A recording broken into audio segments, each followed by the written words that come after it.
My loyal day, and welcome to all of our viewers across the world to this live digital kava session that we got going on.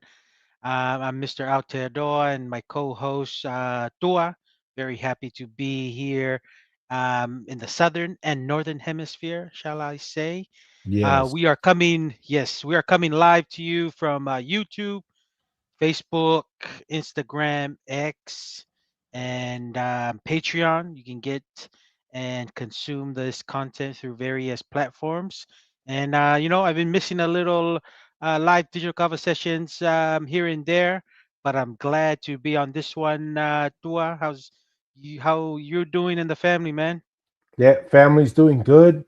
And Masi, do we have to renegotiate your contract to, increase the pay to have Increase the more? pay. Increase the pay. Huh? Gonna Masi is gonna be asking for a not to put the franchise tag, and he wants a record deal. Mm. Let's get on to it. Let's get on to it. But I'm really happy, Nah, yes, really stoked to be on this one and discuss the topics we have with everybody. So yeah, man. yeah. No, appreciate it. Appreciate your time, Mr. Atearoa. As they say, you know, we do this not for the pay, but for the love of the game, so Yes, that sir. people can yell at us, tell us what we don't know, tell us we And need to be go on a and diet, yes, tell us all these things that we obviously don't know apparently. yes, and we create more keyboard warriors around the world. We're giving this is an outlet for all the keyboard warriors. What would they do? What would they Yeah, do if we weren't here to give them yeah. something to look forward to? Oh, Malo Alpito Mel. Melvin, as usual. Yes, Malo. And we always have a lot of love and appreciation for the Yep. paying members of the Polynesian Eyes podcast. Mel, you have that symbol for continuing to support us. So thank you very Mhm. much and appreciate your confidence and willingness to support our humble efforts. Couple Yes. I also housekeeping want to. items. Oh, go ahead, Masi. Yes. No, I just want to acknowledge for you, Tua. And thank you for being the Lone Ranger in many live digital conversation and holding down the fort. Malo. That's all. Yeah, Malo, appreciate it. We do what we gotta do. I can't lie and say, am I super excited every time? Mm, No, but it's for the love of the game, and there yeah. is something to be said about consistency, and that's what we're striving for. And in many ways, on the good days, it's really good.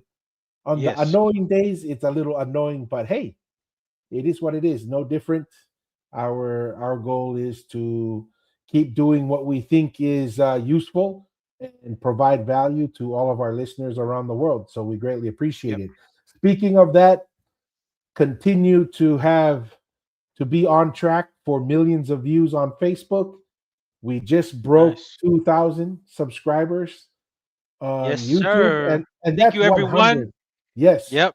and that's 100% organic, right? Yep. We don't advertise, do anything.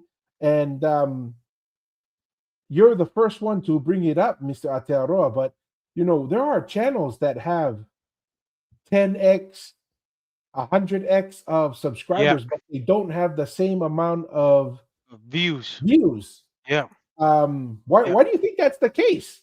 you know We have a lot of people who are very maybe let's just say they're not like fully on board, but they consistently have us on their notification and consume our content a lot. And then we have also our usuals that love the Polynesianized podcast and the live digital kava sessions that they watch it multiple times and in parts because we do have long segments of our live digital kava sessions. So I think that's a big thing. And then I think you mentioned it before. We do have a lot that watch that don't subscribe, and it is what it is. We don't know what's the reason, but I think it was like 46% last time we checked the data to it. But yeah. yeah, that's kind of my reasons there. It could be maybe educational purposes. Um, I've noticed people starting to mention the reality of the Tuitonga influence empire. These are people that are, you know, let's just say most of them are like really non-Tongans, kind of mentioning that. So it could be maybe educational purposes, Tua, that people are, Mm. they're not like full on following, but they can consume our content just learning more about Polynesian history, and they just use it as an educational purpose. So that's what I Okay. think. That's what I think. Hey, we have this. This is the 320 JTA's reason, Masi. They say it's because they love Mr. Aotearoa's beard that's coming in, I know. Huh? and the hairdo. So maybe that's why they're just there to enjoy the view. Malo, Malo JTA. It's good to be cute than ugly, eh? So I guess I'll take that one. No, 100% as always. Yeah. Um, really, we try to incorporate comments as we go along for those who are watching live. So Mm, if you are a paying member, you get yes. unlimited opportunities to comment, and we try to bring those up. Yep. Uh, there are the unique. We've only had this happen once, but we'll bring it up. If you're a paying member but don't want your comments brought up, just let us know, Yes. because we did do that one time. A paying member Correct.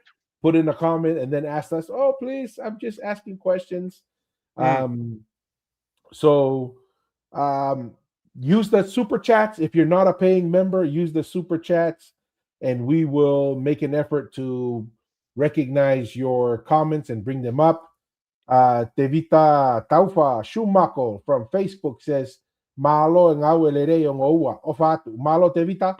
Malo Shibobo Mighty. Malo Apito.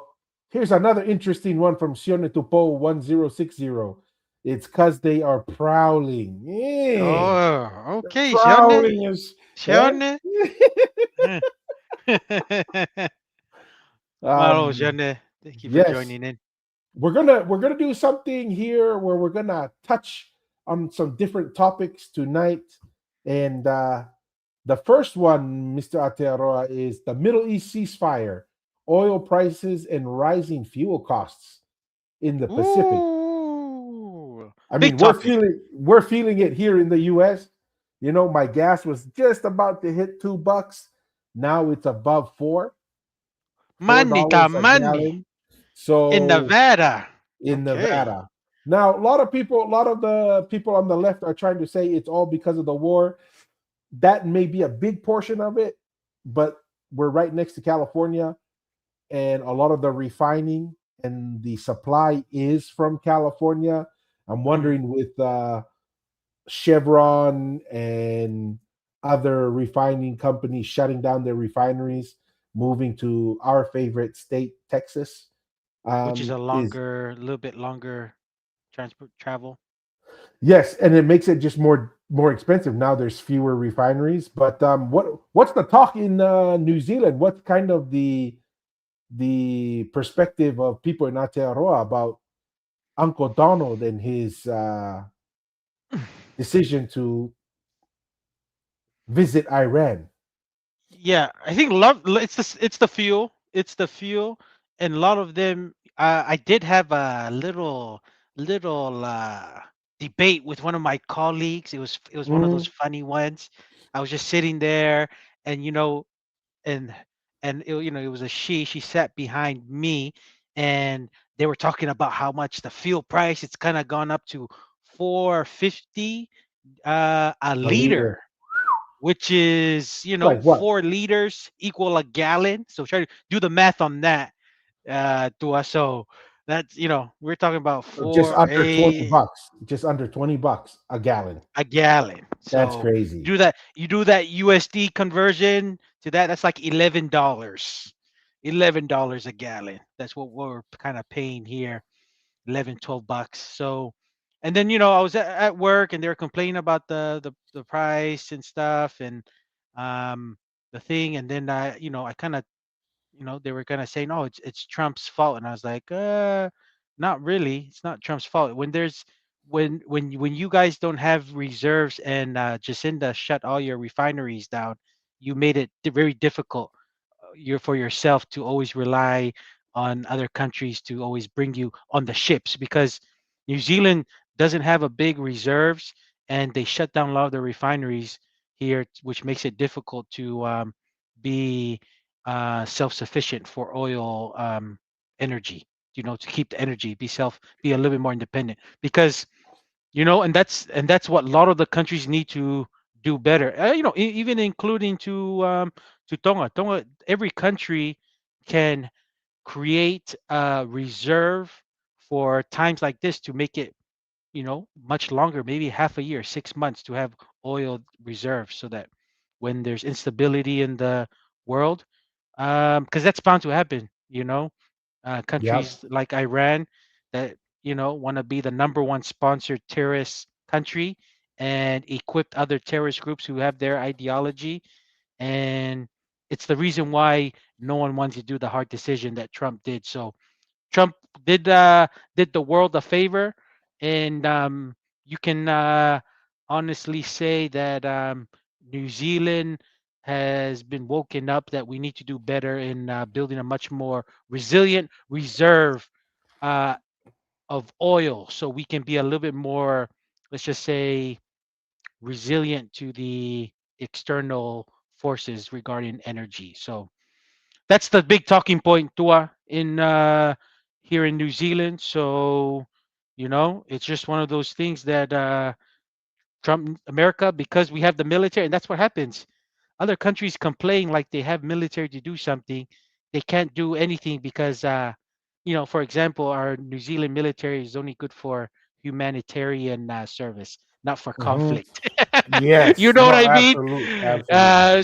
So they talk like Trump. They think they should tell Trump what to do, and it's so hilarious that we have experts here in the universities here in New Zealand that they think they know how the military operation should be run, and none of them even know what it's like to be in the most powerful military, or even know what it feels like to be in conflict. They just read it in books and study past theories, and they think they know what they're talking about. Absolutely. Especially when Absolutely. they don't know what it's like to come from a country that actually has been in military conflict and what war looks like. So New Zealand has very far from understanding that. So, but the Yeah. big topics here in New Zealand is about energy and all of that kind of stuff, and we're in this predicament because of our lovely prime minister of the past that now lives in Australia, doesn't live in New Zealand anymore, Oh, Jacinda she Ardern. she destroys the economy, and then she goes to a promised land to get more opportunity. Yeah, what a typical labor leftist person. Mm, Ruin the nice um toy that you were given, or nice house to live in, and then it's almost like you give it, how you rent it to bad renters. They destroy it and come back, and you have to spend money to fix it. And she's absolutely. left the country, and now us New Zealanders trying to who are here Survive. Yeah. trying to fix up the mess, which New Zealand First is trying to do. So that's kind of my spill there. Tua, what's your thoughts as Yeah. I'm American living here, going through the issues here. What is it like over there? This Yeah. I is mean, yeah. it's not fun paying, Mm, kind of close to double now. And I do think it's funny to hear people here in the US that under Joe Biden we didn't need a war, but gas was around that price, right? Like when I came into Nevada, when I moved in, it was already over $4. mm. But we weren't at war. We weren't doing anything. He just shut down oil and production and so forth. Um, but yeah, Quick question, Tua. it sounds like you're gonna say something. No, quick question. Did the Venezuelan oil that Trump mentioned, is that being kicked in, or is that just went to reserves? What? Just help me understand that, or is that not being in the That's market yet? no, I think I think there were some barrels. We can ask our digital assistant here Mm, to confirm, but America that's is a net exporter. okay. So really, the reason why we've pretty much hit the cap. I don't see oil going that much higher because the reason why it's gone up, even though we're energy independent, it's because it's a world commodity. So they try Correct. to match whatever the world is pricing is at. Um, but we've kind of hit that ceiling here because that can only go up so high in theory because it's domestic oil, and it's just speculation. But let's ask Grok. Yeah, because I Um, do. Me personally, too. I do feel like $4 is still way too high for a country that's oil. That's just me, my personal opinion on that. Um, yeah, that's why I was just kind of curious on that. So, hopefully, like what you said, that's the cap. Won't go any higher, especially in your state. California and Hawaii is a different story, but okay. Yeah, well, we'll see what Grok comes up with here, but some of the things that I think is interesting as we have this conversation is I did see a video that showed how much Australia relies on the US, and the only reason why Australia is able to do what it does, just like it is in Europe, it really is true around the world. The only reason why a lot of these programs are afforded by these nations out there, um, is because the United States has the military might that it has. mm, Right? I think you were mm, sharing some numbers as we were just chatting before we started the show, Mussy, of like governments in Europe and how much do they spend on like welfare and stuff every year? yes, What were the yes. numbers that you were saying? Like 500 billion on this program? Yeah, yeah. Just alone, the UK. I was watching a UK because they were so embarrassed that the UK had to loan a ship from Germany to send out to one of their bases in Europe. I think it was somewhere in the Mediterranean Sea, and their defense minister wasn't able to give proper data on what was their fleet and what it looks like, because that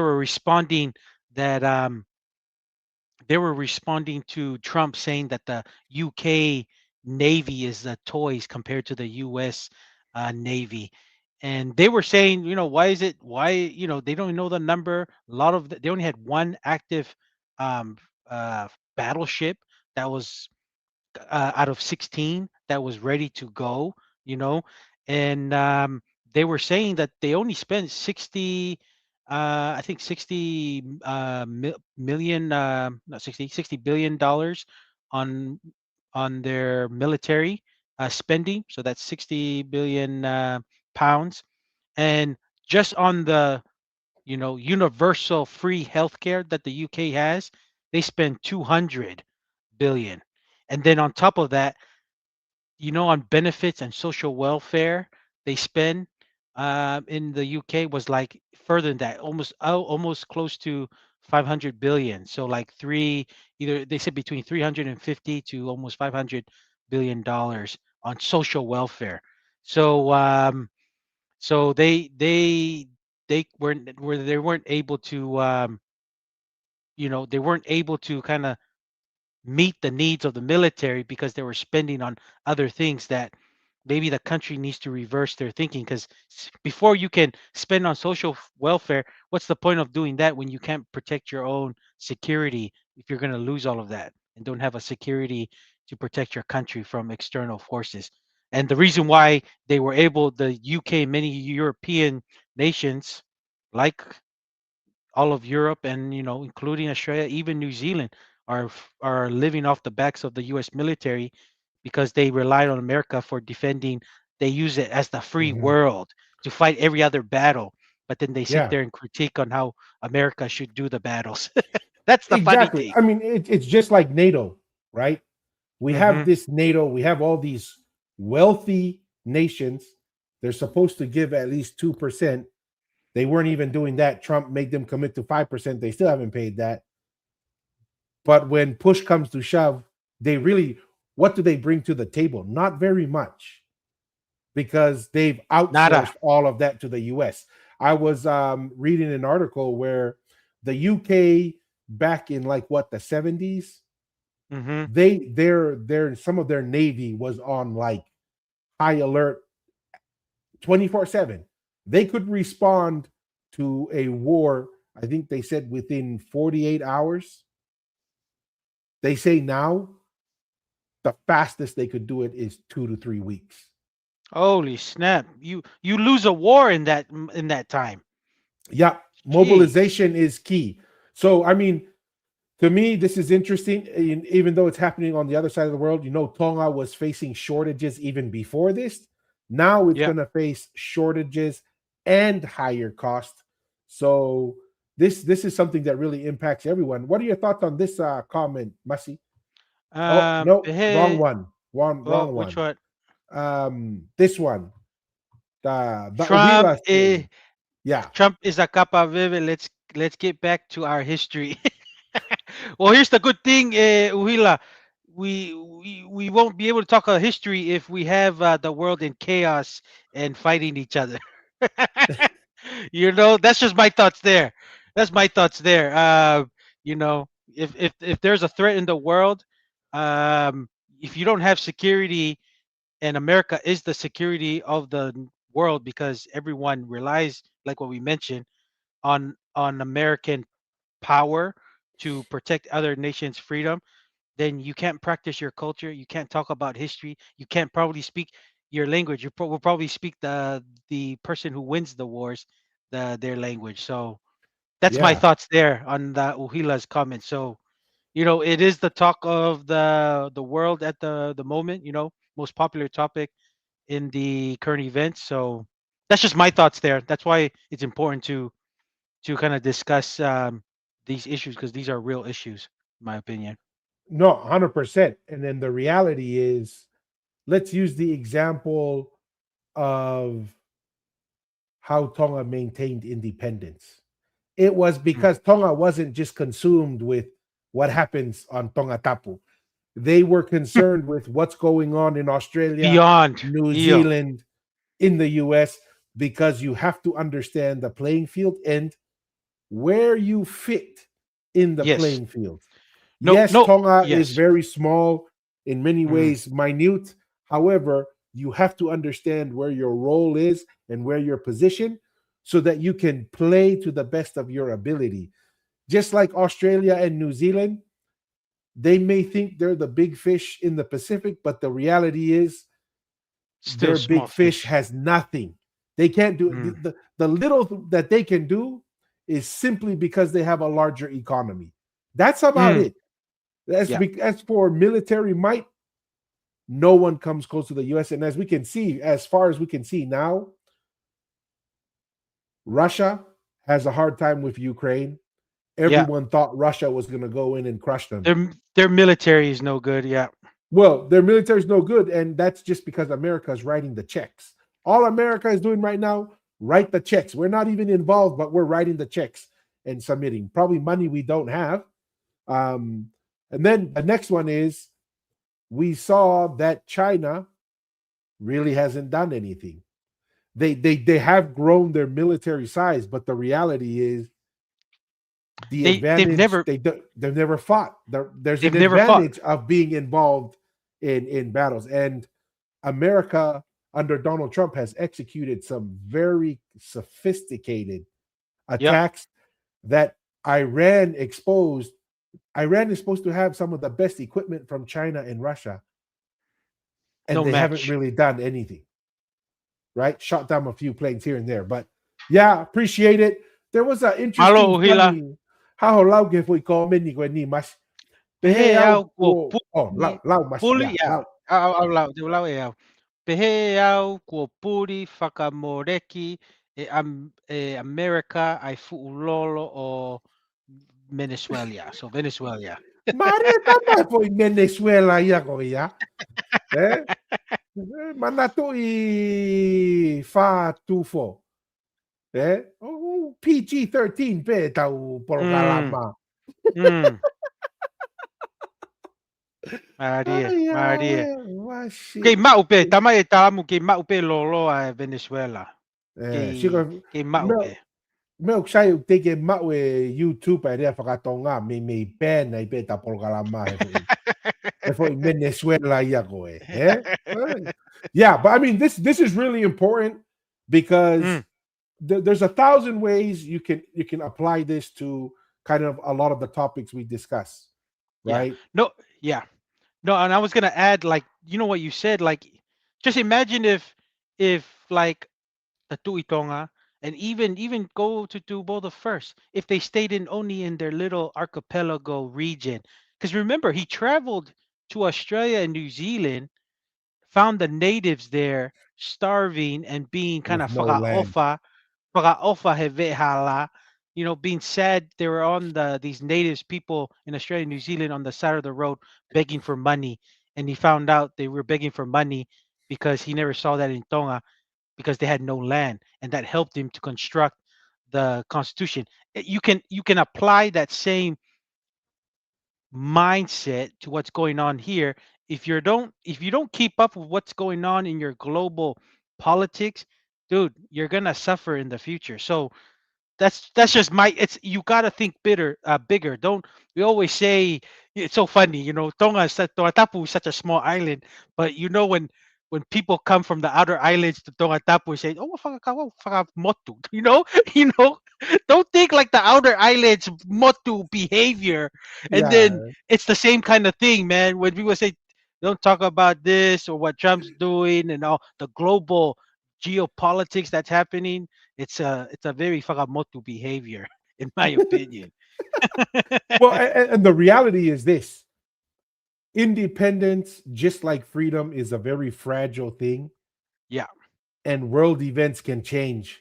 If you're unstable, if you don't have the capacity to be resilient, and I think the prime minister of Tonga said this: until Tonga is financially independent, we are not fully free and independent, yeah, right? And so yeah, with these things, we don't have control whether Uncle Donald wants to go bomb someone. What we can control is how can we prepare and be ready so that our sovereignty, our freedoms are not lost, no matter how big or how small you are. And that's what the philosophy that Donald Trump's taking is. I'm worried about America's interests. mm, Well, all of our Pacific islands, they need to be very, very clear and understand what are their interests and to pursue those and to be prepared that when other nations pursue their interests, they can hopefully absorb those impacts so that it provides stability for our people. Um, yeah. Real quick here, want to Hey, appreciate UTOL, UTOL, Malo as Malo, a paying member. We Aussie Mai. appreciate it. Malo Ilavamai to the Yeah, live no, digital Kava session tonight. Anything else yes, on this topic, yeah, Masi, before we go to the next one? yeah. I've been following the politics and the briefings in Tonga, and you know, Tonga, they receive their oil and their reserves are put in Fiji. They're put in Fiji, and then Mm. they request it from Fiji to come, and I'm like, hey, why are we love our Fijian relatives, they're our family, but like, this is the kind of thing, like, man, what do we need to do to negotiate with these oil companies? Or if these oil companies don't want to invest in Tonga to have our own reserve, we need to find another company that's willing to put and invest, because it's going to be for the interest of the kingdom. So, Tonga is even learning from this. I mean, if it came pretty desperate, Fiji has all the oil. They can decide if they want to release it or not. Those Though their obligation to release it is only by the contract of words that they put, but that can change when you have a nation that's starving for energy. So, Fuel. you Yeah. know, I hope Fagafanua, going forward, that's something that he needs to do. If it needs to, because I know the Pacific and our side of the world gets most of our energy from Asia because that's where all the refinery plants are. Um, hope if those companies are not willing to do it, man, build some network and negotiations uh, skills to maybe go to America. That's we need to do something and find something different because that's unacceptable that we have to every time we need fuel we need to get it the reserves from Fiji when we have the space in Tonga that we can and that's the positive of having a small nation that you can have a reserves for even up to a whole year for not for a small country, but we have quite big land and even islands that it's not inhabited by people that we can build some reserves there for oil. So 2026, and this is not a problem that Fagafonua has come up. These are past governments from Agarispo Hiva from 2010 till now that we we've been it's like many European countries just relied on the country being peaceful and people are not going to disrupt the supply chain. It was going to live like that till we die, but hopefully we woke up and learned from this. That's Unrealistic. just my I thought. mean, Yeah. no, and this is where reality came back when COVID Mm, hit. Everybody realized when push comes to shove, everybody's going to take care of themselves. Remember, there were certain medicines that the US relied on India and China China, correct. to make those medicines, right? And then we Yeah. wanted masks and we wanted certain PPE. Ventilators. Yeah. Yes, ventilators, all that stuff. America got a rude awakening, and that's when the America realized, oh, okay. Build India your said own. they don't want to give us the medicine because they were using the medicine for themselves. Yeah. So you have to have some internal capabilities. And speaking on that fuel, that's a good thing for Tonga and every Pacific nation. Mm, Yes, we're small, but you can consolidate it and say mm. we will give one partner access to the Tongan market. And if you're able to Yes. do that, then you're not going to attract the big companies, but there's going to be some small to middle-sized companies Yeah. that we know there's at least 200 million in remittances going to Tonga every year. We know with all the local economy, so there's got to be Yeah. tens of millions of dollars to be made if you can consolidate and pick one partner and say, if you aren't willing to invest, then maybe this is not a good partnership and we need to find one or two other people. Maybe make Yeah. it two so that at least there's a little bit of competition. Yeah. But there's ways to structure it and then have them invest and come up with a term. Hey, we will guarantee we won't give you any competition for 20-30 years, Yeah. right? But you have to invest in the infrastructure. There's ways that these things can be done, but you have to think out of the box.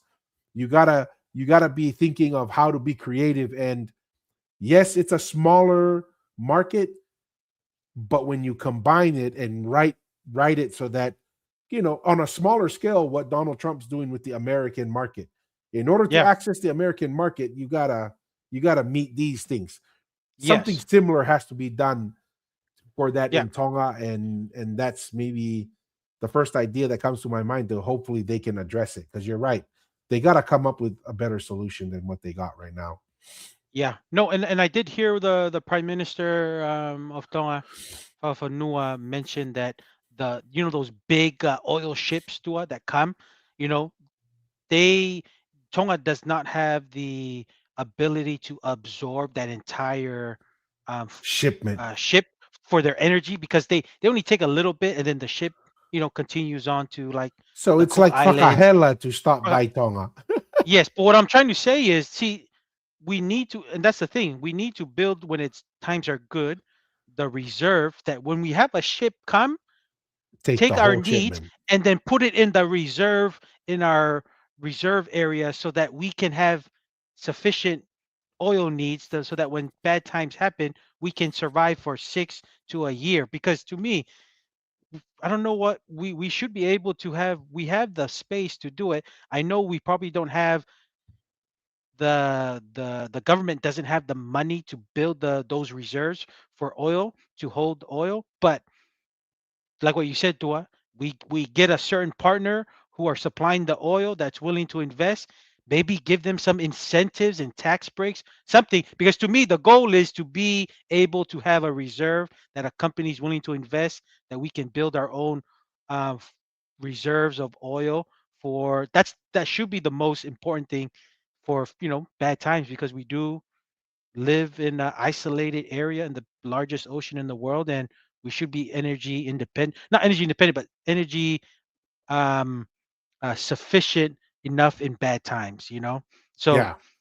Yeah, that's just gotta me, have. that's just me Yeah. there. No, I Because think that's maybe. right now we're getting our oil from Fiji when we need oil, which is not good Mm, enough in my opinion. yep, 100%. Let's see here. Anything else, Mr. Aotearoa? I'm good. I appreciate all the comments from the viewers. Malo, keep it Yeah, coming. speaking about comments, umafana ubito 42 FO. Hmm. Fa ua fo, ko ha fo ia. Lau ko fu lolo ena o vava uku o fu loa huhui. Talu mehe kuonga vala ngatu o ho tau kui fiha. O a umai ke ahoni masi. Mari e mua vava ulahi. Maha mei lolo ki tonga ka pau. Ulahi lolo ava. This is this is why Lolo o vava halaivalu, Marie. this is why Vava'u wanted to be their own country. Lahe Mm, na ulolo. Eh? They wanted to Marie. be like the UAE and Dubai and those places. Lahe ko Mm. lolo to umari aipe. Lolo meheniu, eh? Marie, lahi babao. Ai, ai awe. Si, o te ke vai ngā vare ke hina lolo. Score 2 FO, you know? All right. Next one. So this one is French Polynesia's leadership in ocean conservation. So let me pull up an Okay. article on this. Is because we had our Grok do some of this, and let's pull this up. It looks like it's an article here. I'm assuming this is like a huge conference of countries and delegates coming to Tahiti, French Polynesia, to discuss on how to protect our reefs and ocean coastlines and all that. Yes. So it says here in French Polynesia, partnership strengthen ocean conservation. On January 23rd, Pew Bertrali Ocean Legacy representatives met with French Polynesia's president and senior ministers to discuss strengthening and implementing strong marine protections throughout French Polynesian waters. French Polynesia's president, Moetai Brotherson, third from the left, so this guy right here, oh, Hmm. right here, um, meets with from left Tom Dillon, Senior Vice President of Environmental and Cross Cutting Initiatives for the Pew Charitable Trusts, Donna Baratarelli, philanthropist. That's basically say rich lady, and Mm. Taivini Teai, agriculture, environment, and marine resources. So really, it's French Polynesia trying to what protect their waters and make it let's see, a shared commitment to ocean health. Yeah, not super excited about this topic, Brock. What are your thoughts on it? Like, I understand the value of conservation, Yeah. and that's the value it brings, but my big concern is sometimes this is overhyped, and then certain opportunities like deep sea mining, Mm. they don't give that a fair shot to be a source of wealth for these countries. Avenue to build your Yeah, economic financial stability. Yeah, 100% sure. Yeah. I mean, French, that's yeah, always. Oh, I was gonna just say that that's always a big topic in Polynesia as a whole, right? The protecting the ocean and the ocean boundaries and the reefs and stuff. So I mean, yeah, I mean that's always important, and a lot of it. This is just my opinion. You know, a lot of the a lot of the Pacific or Polynesian nations or Pacific nations, they go along with it because there is some money that comes Yes, with it. yes, You know what I mean? Um, so, they'll still burn their oil and stuff because that's what keeps the lights on. But at the same time, they'll go with this theory here because at the end of the day, it is a big money maker that, we have a lot of, was it philanthropists that are in this? They love this kind of stuff, you know. yeah, And countries that are willing to put money. So that's sometimes how I feel like it is too. Tua. I don't know if you have the same kind of feelings towards that too. yeah. I mean, this to me is a more sophisticated version of when a tourist comes on a cruise ship and we provide them a show, a dance, fire knife dance, Yeah, right? Give them a give good them a good meal. time, Yes. And then they and give us the dollars and we're they like, gi- hey, great they, to see you. they give you Right? instead of like a $10 tip, they'll or $25 tip, they'll give you a $100 USD tip. Yes, Yeah, exactly. And I mean, and this is, I know we're kind of having fun with the topic. We're not saying go and destroy your resources. No, no, be no, wise with it, but also understand that this is an effort right here it says French Polynesia has emerged as a global leader in large scale ocean protection and has committed to protecting 30% of its ocean and developing a sustainable blue economy that respects cultural knowledge. yeah. Like what exactly does that mean? Okay, and it sounds good, but what are we saying? We're not going to base it off of modern science. Like Mm, they didn't have, was there philanthropists 2000 years ago that was kind of funding this stuff? I mean, it's good, don't get me wrong, it's yeah. good. Like you're saying, it brings money, but you know, You you this know is what's not my sustainable. This is not a yeah. sustainable when you're relying on grants and philanthropists. Correct. Correct. Yeah. And like what you said, Dwell, we want clean oceans because we know, I mean, shoot, you grew up in a lot of your time, your childhood in Hawaii. Hawaii people still live off the ocean. So of course we Breakfast, want lunch, and clean. dinner many times. Yes. Of course we want the ocean clean and the corals healthy, and we'll do everything to do that. But like what you said, when modern science and we have opportunities to use our own resources to provide us more, because that's what we all want. We want more independency, and having that independency, we need financial stability and avenues to create our own wealth, right? Instead of relying on other countries and making other countries richer and spending the money to make us depend on them. But to me, another thing to me to help keep the country, green, you would say, I would go hard on the whole, littering. In me, like if I was in Toa, Yes, you that know is the a problem. littering, Toa. Like I'm talking about, you catch somebody litter, like 200 paanga. Like I'm talking about like big things. And then I'm not. I'm. They've kind of made a deal that you can't burn the litter. To me, I'm still kind of, maybe it's because my childhood. That's what we did. We just burn our litter. But now they say don't do it. But to me, it's more of like throwing litter just wherever, or throwing it in the ocean, or dumping it in the side of the road, on the main road. Like, It is a even problem. even after even after school, I've noticed some students just go, they'll drink a lift or Fanta and just kind of chuck it. Like to me, if we went hard, speaking Tonga, if we went hard on that, I'm willing to go hard on that in the littering, because that would make our streets clean, our roads, our villages, and even our oceans clean. So to me, I would go hard on that to keep this model of, kind of keep our ocean blue and our wilderness and our trees and stuff green. And I would go hard on the littering. That's just my thoughts there. Yeah.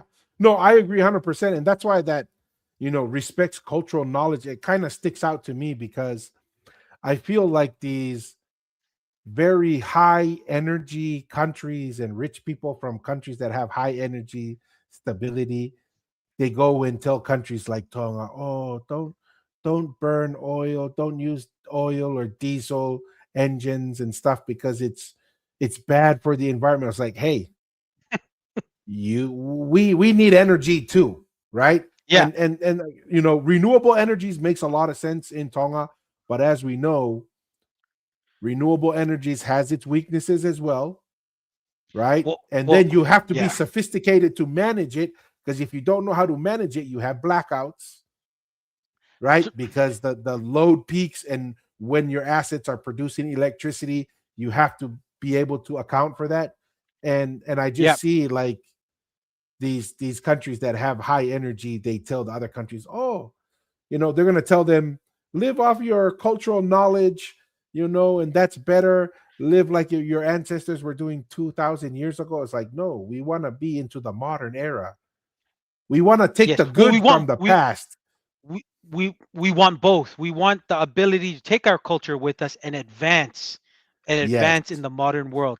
Because if you, that's what I think. It's almost like they're trying to tell you in a nice way to stay poor, stay, stay, Yes. stay, Yes. stay, stay. Just stay there and keep selling your produce for forever. Don't no need to send your kids to better opportunities in the world. Just keep Western doing what you're doing. education. Yeah, Yeah. that's what I. That's it's kind of that mindset that they're trying to say. But no, I had my thought on the renewable energy. I think to me personally, we need to be careful because we all know in Tonga, you get a category 4 or 5 hurricane that hits Tonga, that renewable energy of the sun and stuff is gonna be damaged and It'll take a probably long time to take get that take back a up. long time to fix. So to me, Tonga just needs to. I know they have this, I guess, goal in 2035 to be like 70 or 80% renewable energy. I was like, I don't know, man. I prefer to do 50-50 because you still need the equipment for diesel and stuff because it's a huge generator. You just bring the lolo and that ship is and if you have a reserve, can get the lolo or the ships that come, and you can just feed it to your generator or the utility with the or the electricity generator that produces electricity. That's a lot more easy to do after a big hurricane hits than trying to fix solar panels and windmills they're trying to do in Tonga. So that's just my thoughts there. We need to be careful. I prefer the hybrid 50-50 renewable Yeah. energy and diesel. I don't know if you had Well, any thoughts on that, Duar. no, 100%. I mean, just look at Europe. Europe said they were going to do all of that stuff. A couple really cold winters, all of a sudden they said, oh, yeah, we need to bring back nuclear and we need to bring back coal and natural Mm, gas burning. So you got to have mm, that balance, um, because, there's a good technology for the right applications, and then you got to have a backup. So correct. overall, hey, we want to say, hey, good job, French Polynesia. That's good. We appreciate it. Take the investment, but don't fall for the stay at that level. Take the investment, take Yeah, the best of the past, but demand to have high energy. Because if there's one thing for sure, there is no society that has low energy access or production and correct. wealthy at the same time. The Correct. only the only societies that flourish at a high level are those who have high Mm, energy access, and that's really what drives everything. And so when you look at that, that's something that all our Pacific Island nations need to take into account and take their, oh yeah, we shit, Masi, our PR guy. hey, We almost say he was a, no call, no show. But kon fucking Masi na water what a bears. bears, malo. Malo at When yung Malkava. tari le day ko he tauki popolave he tauki fai kava. Malo water bears. Malo Malo, ofa Malo malo Malkava. malkava. Yeah. Here's a question for you, Masi, from GTGT9655. But Tonga All is right. already behind. Might as well live off the land and make it a sanctuary island that is safe for the AI robots and zombies that are coming. Ay, Ooh. Yahweh. Mari, karifia Man, yao GTG. Shit. What Uh, do you think? Tonga is behind. I don't know. What do you mean, like Tonga is behind? Like, I don't know. Like, to me personally, Tonga is. There's a lot of wealth in. There's a lot of wealth in Tonga. Like, people are just. I think people just have a hard time thinking how to make it work in Tonga because they're not used to living in the conditions or the environment that Tonga has. But financially, Tonga has a lot of opportunities, man. Have a lot of opportunities to make it. So to me, it's really not behind. To me, there's a lot of opportunities ahead for Tonga, and there's a lot of advantages being a small, spread out nation that we can utilize and tap is potential. A lot of that could be with the um, like for tourism and even just some of the ability to kind of test out and experience some new technology because we can be like a testing ground for for energy. I think you mentioned it too. Like, isn't there some opportunities to like gather energy from like waves? That's something that Tonga can Yeah. tap into, right? So like, there's a lot of you can touch a little bit on that, but to me, AI robots and zombies are coming. People are over, let's just say, are a little bit over um, fearful of AI. To me, there's a lot of opportunities for AI, and the AI is going to create more opportunities. That's just my opinion regarding that. So to me, it's up to the individual to adapt and upskill at this time right now so that we can go along with the time. Because if not, then I can see GTG worrying about AI robots. But to me, I'm not worried because you know you should be able to use this time to always upskill and learn and go with the times because there will be more opportunities that AI will create. My thoughts there. I don't know if you had anything to. Yes, I want to add something up here, and when you look at it at the surface, Tonga is quote unquote behind, Mm, right? Quote, and I say quote unquote because I want to I want to visit this. Let's read this. I had Grok pull up something for us okay. here to read through, and what it is a quick summary of Tonga's economy and the situation it is, right?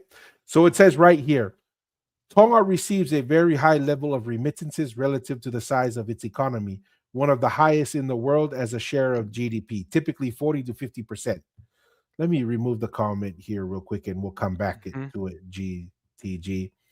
These funds sent home by Tongan migrants and diaspora members are a critical lifeline for households, foreign exchange, and overall economic activity. Here are the most up to date figures of official sources, primarily Tongan government, IMF, and the World Bank data, fiscal years often. Through November of 2025, so it didn't have December, which is Okay. another big month because that's when, extra money goes back for Christmassy stuff, right? Hmm. Yep. Um, 559 million paanga, a Mm, 6.5% increase. In 2024, it was 257 million. So that's US. yeah. So 200, let's say $257 million, right? Let's just say, give or take, there's what, 100,000 Tongans? Yeah, but it is what 100 and they say is 109. But and I was just thinking too. I was just thinking out loud that the advantages of being of Tonga too is we're not because you're a small nation. We don't have a lot of needs to consume constantly that we can prolong a lot of our our resources that maybe a lot of people cannot have. Like I'm just thinking of like somebody that lives in an apartment in the Auckland city. Whakaofa if something were to happen like a global conflict. You know what I mean? Yeah. So yeah, I don't know. I was just saying that. Sorry, but what you got, Dua?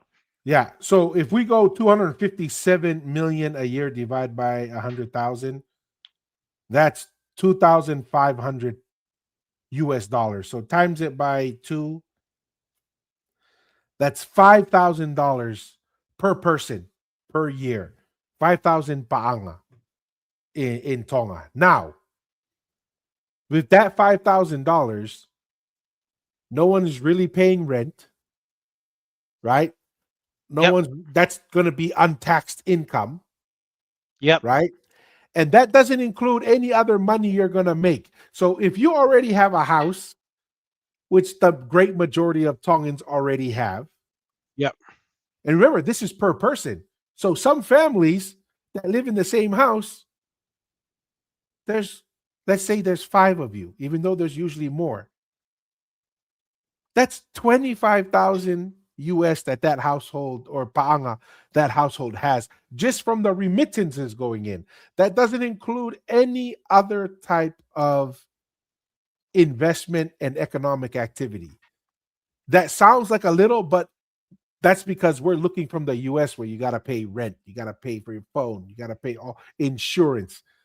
Land tax, your Yes. yearly land tax. You know what I mean? Yeah. I'm telling you that disposable income, and because labor is cheap, you can, I Mm. don't know, how much was the cheapest like plate of kare when you were in Tonga, like to buy a thing of kare? What would Ooh, be the cheapest? man, I didn't buy kare, but some of their kaitunu, their Uh-huh. roasted like Yeah. meats, man, like $10 paanga, and you get a two-piece of sipi, or two-piece of lamb flap, and a chicken, and you also get a sausage, and on top of that, you get like manioke, which is a for 10 paanga. That's like 5 USD for that amount. Yeah. $5. Like That's you look at it like the disposable income kind of that a Tongan has on average. And here we have Americans working paycheck to paycheck. If there are, I think it was what, 60% of Americans, or maybe it was 40%, whatever it is, even if it's 40, a $500 or $1,000 unknown expense in a month puts them into debt. That's so crazy. Tua, there's this, there's a lot of vendors now, like especially barbecuing, right? Tunuin, kay tunu and stuff, and tunu on the side of the road. I saw one broadcast. I can't recall the person who mentioned it, but she had a relative that had that business, and he said like he can make in 1 week. This is just selling plates of barbecue chicken, barbecue lamb, sausage. In 1 week, he makes 3 to 5 thousand paanga. Dude, That's crazy. That's 1 week. So two, you know what's telling me, Tua?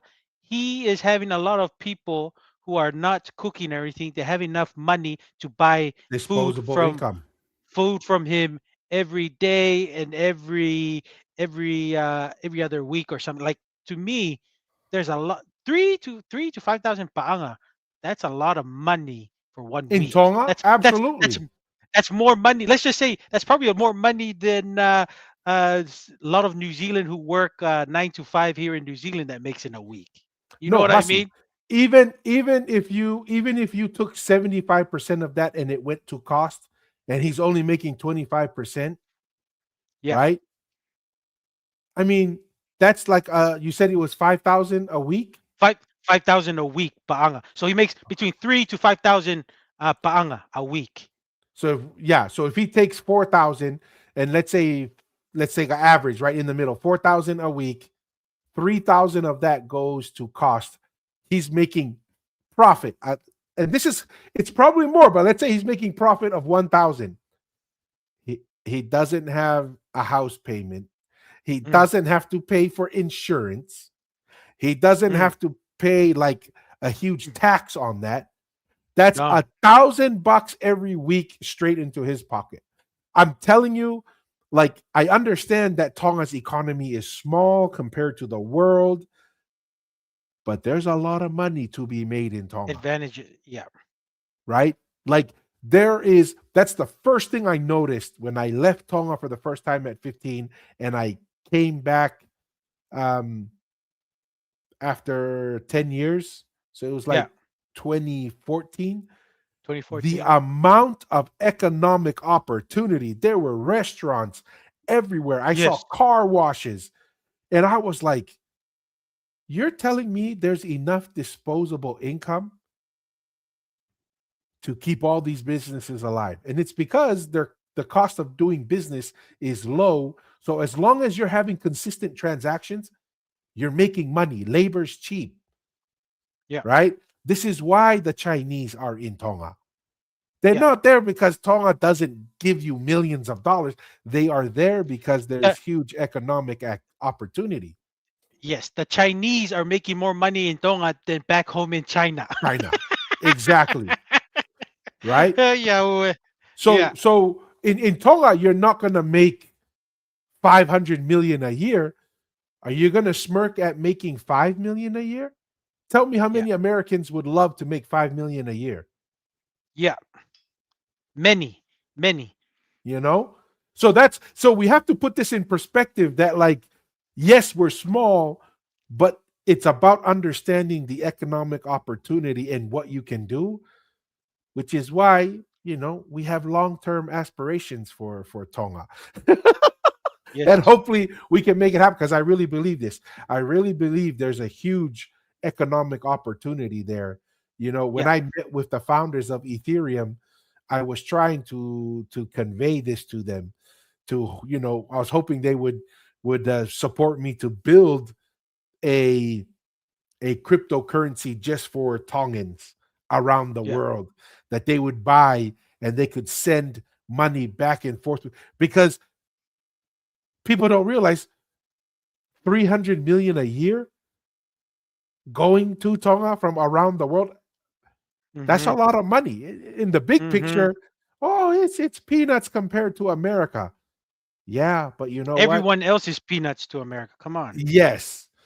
So it is interesting. That's an interesting concept to say, oh, Tonga small. It's small, but it's not small as well. It's not Yes. And it's not too small for Digicel. yeah. It's Yeah. not too small for the And Chinese people that are there. yeah. Yeah. Yeah. And to me, as long as we keep our laws, what Tonga has, like I said, it's gonna benefit Tongans. The more we can economically develop the country. And these are just families who are just willing to put in the work and find out what's the market. Where's the people spending their money?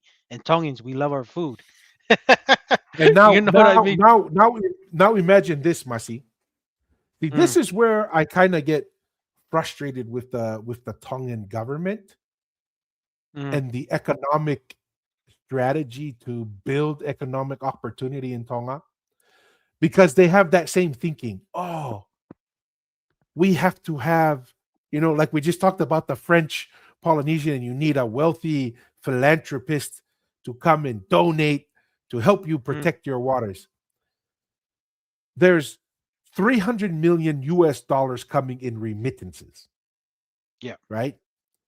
Now imagine all the other resources that Tongans around the globe have that they could invest in Tonga. Their retirement funds. yeah. Remember, some of these retirement funds, you're talking, some of these people have $1 million, 500 to $1 million in their retirement, Yeah. right? And let's say they want to take half of that, 500,000, and invest it in a Mm, business in Tonga. Imagine mm. that if just like we kind of talked about, Tonga's tourism should focus more on Tongans living abroad coming back. Start from there. Yes. Start from there, and it's that connection, and it's going to be, because what, after one or two generations there's a disconnect Yeah. in remittances. Now imagine they come back to Tonga, they meet family again, they get integrated, they want to Reconnect. Yeah. contribute, right? And then they want to come back and invest. That's the same Yep. thing with to me with building economic opportunity in Tonga. Yes, go talk to the big donors. I'm not saying don't do that, but figure out ways to make it easy for Tongans abroad to invest in Tonga, start a business. There's a great Yes, example of this young lady. Her last name, I think, is Latu. She started with a little like barbecue place, that's the right? one I'm telling you, man. Yeah, barbecue place. And then she went into an ice cream shop, Yeah, right? Then now I just saw she bought a house that she's going to do an Airbnb. yeah. She was living in America, and she came back and started though. Now she's full time on those businesses in Tonga, and she travels the world. And Awesome. she will have more disposable income than 80% of Americans. And that's the advantage of coming or having a small country, right? You can figure out where your niches can go to, make some money. Because I don't know if you're able to do that same thing in US of A, right? No, There's a yeah, different market in the US, but I'm just saying if you want to do something like a food sale, see, she came up with an ice cream, a dessert. Now that was able to generate good income and then have a house and Airbnb. Oh, what? She can travel yeah, the world and that's making her money. Good on her and her family. no, absolutely, and that can be duplicated in not just restaurants. I see here that some people are mentioning Koloa Whakatonga. A lot of Yes. money is spent on that. There, you know, I if I had the capacity, I would love to buy a kumete from Tonga, Yeah. but there's no platform to do that, right? That there's got to be ways to do that, and I think that's something that the Tongan government should invest heavily into, and every Polynesian nation needs to invest in that because we are so interconnected and so devoted to our families and our extended families and activities that it is a huge economic engine for every Polynesian nation to harness their diaspora overseas. Yes. And opportunities. And you mentioned that Dua, with the people reconnecting. You know what's the first investment that's going to help Tonga when they get reconnected with their families? They'll use their investment from overseas to build at least a family home because there's a lot of land Absolutely. and unfinished houses because families either forget or they don't feel connected. And there's a lot of unfinished houses in Tonga that I just see just sitting there abandoned and empty lots. And that's going to be the first economic boom, construction, in my Yeah. opinion. Once Tonga recognizes that tourism has that untapped potential of reconnecting that third, fourth generations back to Tonga. No, absolutely. And that money just the construction guy then takes that money, goes to his farekai. Yep, yep, yeah. Yahweh. Hey, kind of weather news here. I know it says climate impacts and disasters. It says tropical cyclone Mila and broader resilience. This is something Okay. that's gonna probably impact you. Is that the cyclone, or is it a different one that's gonna Yes. impact you? I don't know the actual name, so maybe that is the name, but I know I have received some precautionary emails from my bosses from work saying that we need to be very cautious during this time because we're expecting a storm, a cyclone, or a hurricane, maybe category 1 or 2, expecting to make an impact here in New Zealand this coming weekend. So um, I'm expecting that it won't be too much, but if it does rain a lot, we know that the Auckland floods did flood our airport, Airport. I our remember that. Auckland Was that a few airport. years Yeah, ago? yes, that's not last. Is it last year or the year before? Yeah, the year before. That flooded the Auckland International Airport and everything, and flooded a lot of homes here in Auckland. So if it does bring a lot of rain, that is expected to happen. But other than that, I think it's not too big of a concern, but still need to be uh, you know, be take precaution or on it. So Yeah, Yeah. I mean, and this is kind of goes back to what you mentioned earlier. When you build infrastructure and make decisions on what type of energy sources you're going to rely on, Hmm. resilience, resilience, right? Like if of I've seen this 3,000 acre solar farm have hail destroy all the panels in one day. Mash. Don't, yeah, we need to be careful, man. Like these countries who want to go like 70 or more, or even 100% renewable energy. It's like, my shit. Be You careful what know, you ask for, because yeah, right now we're all just saying diesel seems the most. right. Diesel and oil seems to be the most trusted form of generating your energy need in any time, because you literally just put it into a generator that feeds the electrical grid and that keeps the lights on, man.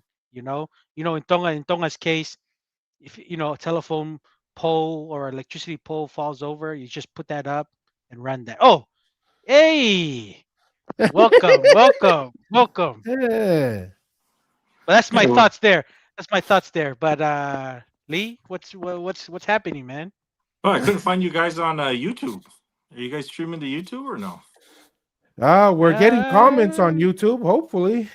yeah. Hopefully, we've been getting comments on YouTube. This is from this guy. Fawa here has been pretty Na active in the tonu comments there. na tonu ke foto ha fare kai to pai fai ka kai mo on.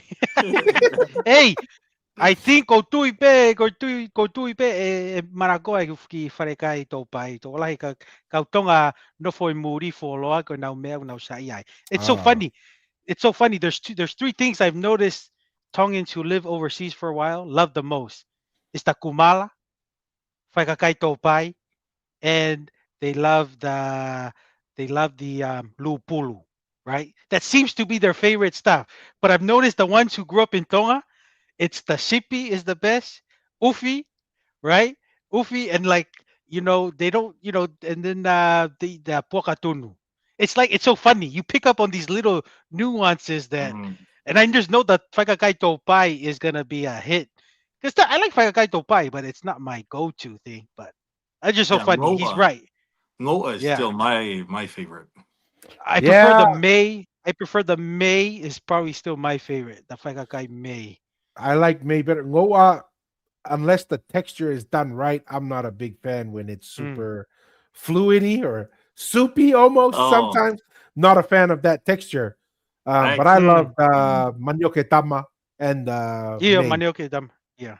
What about this one? It says just pay the scientists to announce to the world that taro is the new superfood that all the celebrities are eating and turn Tonga in the world's number one superfood supplier. hey, Yee. Maria, Maria. it's crazy that even a place like Hawaii that grows a lot of talo, Yeah. I think Hawaii still imports like 70% of its talo from Central and South America. What's They just going get on? Yeah. yeah. Because So Lee, why? What is it? Is it just like a feel-good thing, just to show the tourists that they? What do they call it? They have the lo. Maploy, What is it? What is the talo with their little pond with Yeah, the water? lo'i. Loi. Lo'i. Do they? Yeah. That's crazy. I didn't know that. So they still import. They still Like, import their talo, eh? I mean, not Even just some of though the talo, like 70% of the 70%. talo in eel. It's a feel. It's a. Well, it's Then we need to because say. it's Yeah. just Go because ahead. the land use in Hawaii is so expensive. You know what I yeah. mean? The Mm, It's value of the cheaper land is to. too high. You It's can't better. compete with Eel. Southeast Asia. Yeah. yeah, that's true. Mm. That's true. Si tu umari au pita wara bears ya heponi. Hey, Hey, Maukava pita wara bears. what Just a a nagi second bears. super chat. nari nagi mauloto a water bears, eh? Eh. Yeah, yeah, yeah. That's our Yo. brother. He's older than all three of us. What a bears. Malo Yes. and Malo maukava what a bears. Si Yo. mafana to ri mai tau gi fai Ita wara kava. bears ya hapo yake fui digital kava bag ua. Eh? Maria, Oh what a Tapu au my. bears. pito. Eh? Malo water Malo. bears. Malo. So yeah, we're just going through some topics here, just talking about the cyclones and stuff going on in it's going to affect Masi. He got an email from his employer saying, "Be prepared." Be You know, prepared. Be what is cautious. what is Yeah. 72-hour kit, Masi? Oh yeah. No. Are you I prepared? think you know what. You know what? For Hey, me, hey, I'm not taking I it serious never. because I'm thinking. Muzzy, I'm be thinking if I don't prepared. get Hey, is he saying be prepared for the cyclone, or are you about to get fired? He said be prepared. Hey, he said it to our kid. no, I'm thinking. I'm not worried about the 72-hour kit because I think I can take the weight loss a little bit and then go on a 72-hour Fast. fast. Because I'm thinking that's how I'm thinking. So I'm not too worried. If it was a category 4 or 5, I think I'll take some serious heat. But anything 3 or Yeah. down, I think I can use the weight loss a little bit if we run out of So food. what you're saying is you're like, so you have a 72-hour kit. I have like a 3-week kit that I carry around with me. Yeah, Mario, Mari, Mari. All Man, right. Hawaii's getting hammered again today, man. More rain. more Yeah. rain? Another rainstorm coming through, flash flood warnings everywhere. Yeah. So, Big if I to mala da ukagai vai eh? yeah, Yeah. it's like, yeah, I guess except for Haula. Magu sai loto ia Haula gu kagitafea Haula ia go la ia bimo kahuku and everywhere else. Wailua. Haula ia. Yeah. Mm. Interesting. Hey, that's good news. I mean, Interesting. interesting. Yeah, let's Hey, bring Tapu this. Tapu Atea Festival. We're just watching Merry Monarch in Hawaii. It's going on right now. They're doing the Miss Aloha Hula competition right now. Oh man. Ooh.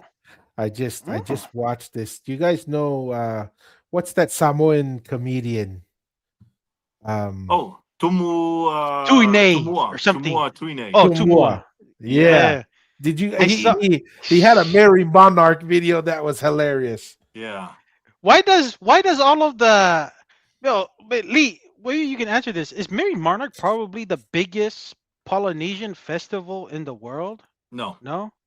What is What it? the festivals in New Zealand are bigger than Merry Monarch. Like the It's actually just Polynesian. kind of, yeah. It's Yeah. huge for Hawaii. But compared to, I think New Zealand hosts the largest Polynesian festivals. Is that the one where they have all the Polyfest. dances, Polyfest? Yeah. I will tell you this Okay. though. Mary Monarch is top notch for quality though. It's gonna be Yeah. hard to beat the quality of the performances at the Mary And the Monarch. commitment of the dancers and the kumuhulas and stuff and everything is very, very good. It's top notch. No fight. Yeah. Would you say that's probably the top cultural maybe practice for Hawaiians in a big Oh. grand stage? For Hawaiians, yeah. Yeah. It is the big like that's their cultural probably the top of their cultural thing that Hawaiians look for out every year. Yeah, it's gonna be kind of weird. We're just kind of talking about this, because Hawaiian Airlines is a major sponsor.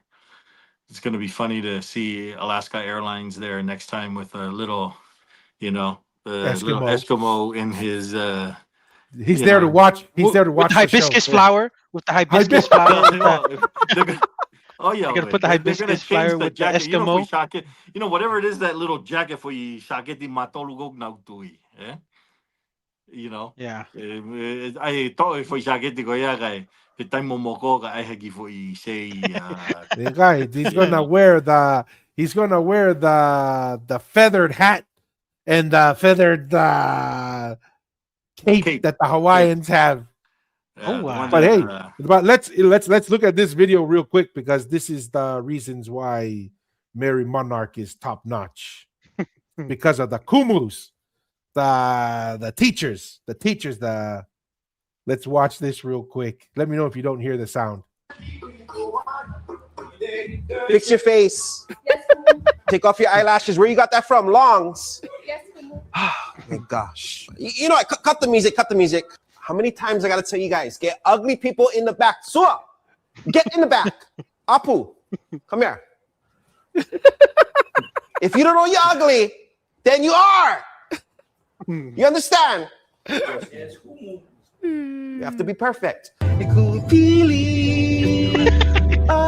Aloha. Hello. This is so No, I funny. cannot make them. I cannot. Yes, I know that's my sister. I know. Why on earth is she having her wedding during Merry Monarch season? You know I'm busy. I need to focus. That's so selfish of her. Come on, come on, come on. Nice, nice, nice. Look up, look up. Can we get water? Excuse me? It's been 4 hours we've been dancing, Kumu. Absolutely not. Okay. You guys don't deserve water. What is this water? You guys can get water when you win first place Kahiko. I deserve the water. Okay. I won first place Kahiko 6 years in a row. 6! You guys never win nothing. No. Again. Don't touch the don't touch the bottle. Come on.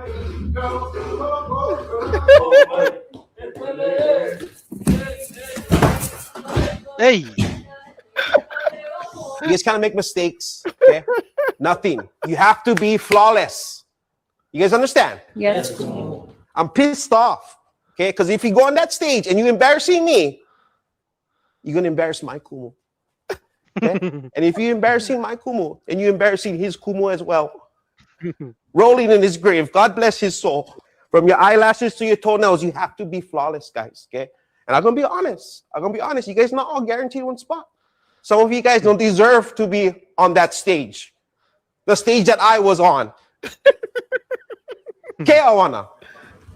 Carolina, what is that? Break. What does that mean, Lee?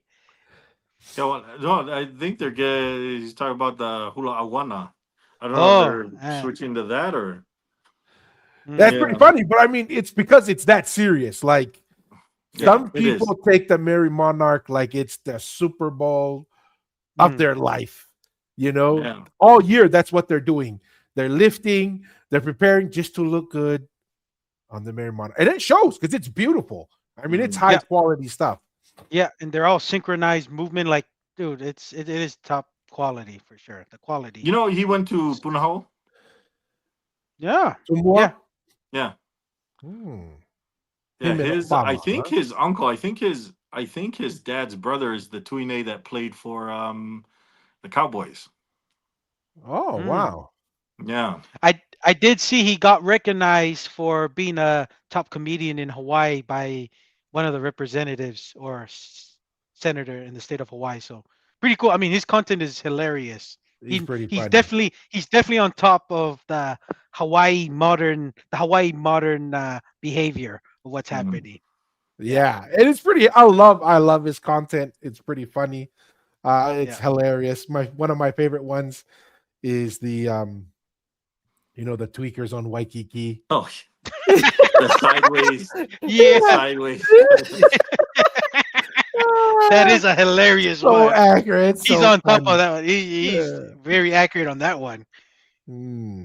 So the next one is the Tapu Tapu Atea, which we need to start turning more of our attention there because we've kind of gone past Samoa. We need to focus on Tapu Tapu Atea because there's a much bigger group that believe that's the origin of Polynesia, which is very Yeah, the interesting. Eastern Polynesia. Very interesting. But this is I guess this is their big event. Let's bring that up here real quick and take a look at that. And how come? Is this like a Mm, festival mm, of dancing that's going on in Tapu Tapu Atea, or what's Like it's a festival to kind of remember, I guess, how important Tapu Atea was. And okay?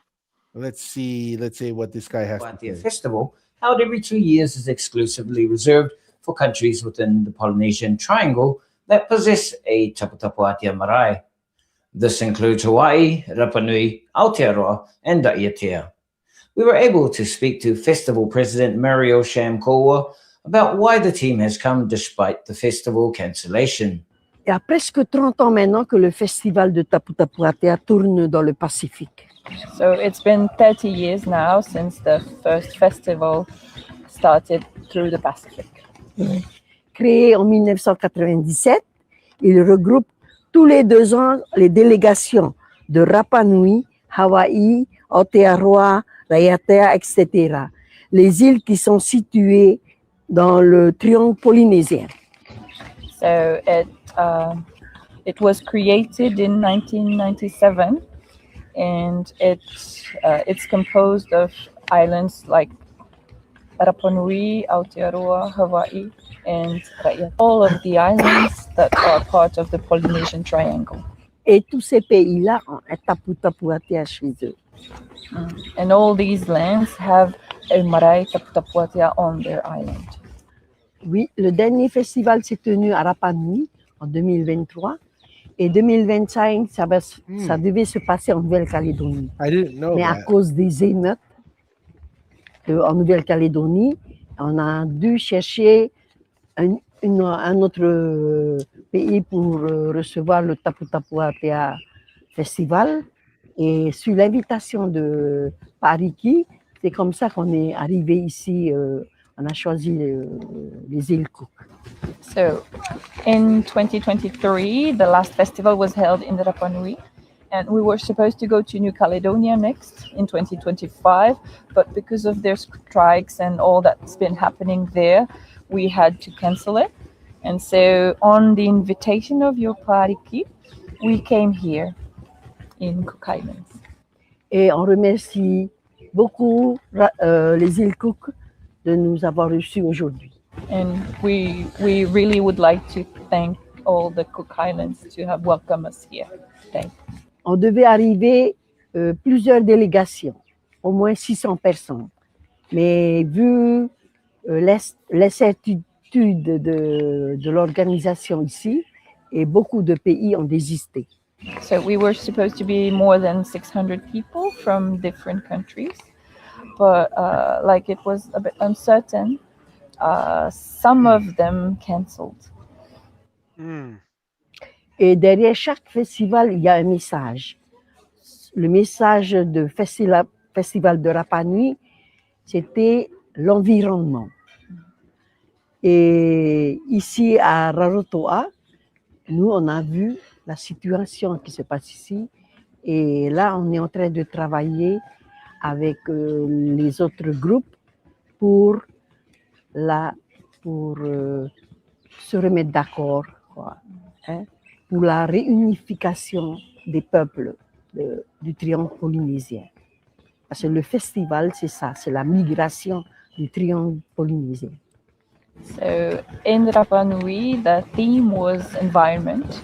So we focused on saving the planet and environmental actions that we could make. And when we arrived here, we figured that the situation was a bit complicated. So we'd like our message to be about being united. And because the festival is about migration of the people, like our ancestors did. And so let's keep ourselves as one. Us from elsewhere, yous from here, and all the tribes here being together as one. Voilà. On a remarqué qu'en Nouvelle-Calédonie, la politique, les religions ont divisé le peuple du Pacifique. Et nous, on essaie de les réunir. So French is that strong that a lot of people don't even know English. They just know their native, or maybe not even their native tongue, but French. Yeah. In Tahiti, yeah. In Wow. Tahiti. But it looks like they're in the Cook Islands. Cook The Islands. Cook Islands is under a New Zealand Zealand. territory. And I so they didn't speak know a lot that English. Yeah. that these other islands have a Tapu Tapu Atea Marae as well. Okay. Right? I didn't know 'Cause that either. That's my first time. Yeah. Les réconcilier par le biais de la culture. Parce qu'en culture, on parle la même langue, on a les mêmes mœurs, tout ça.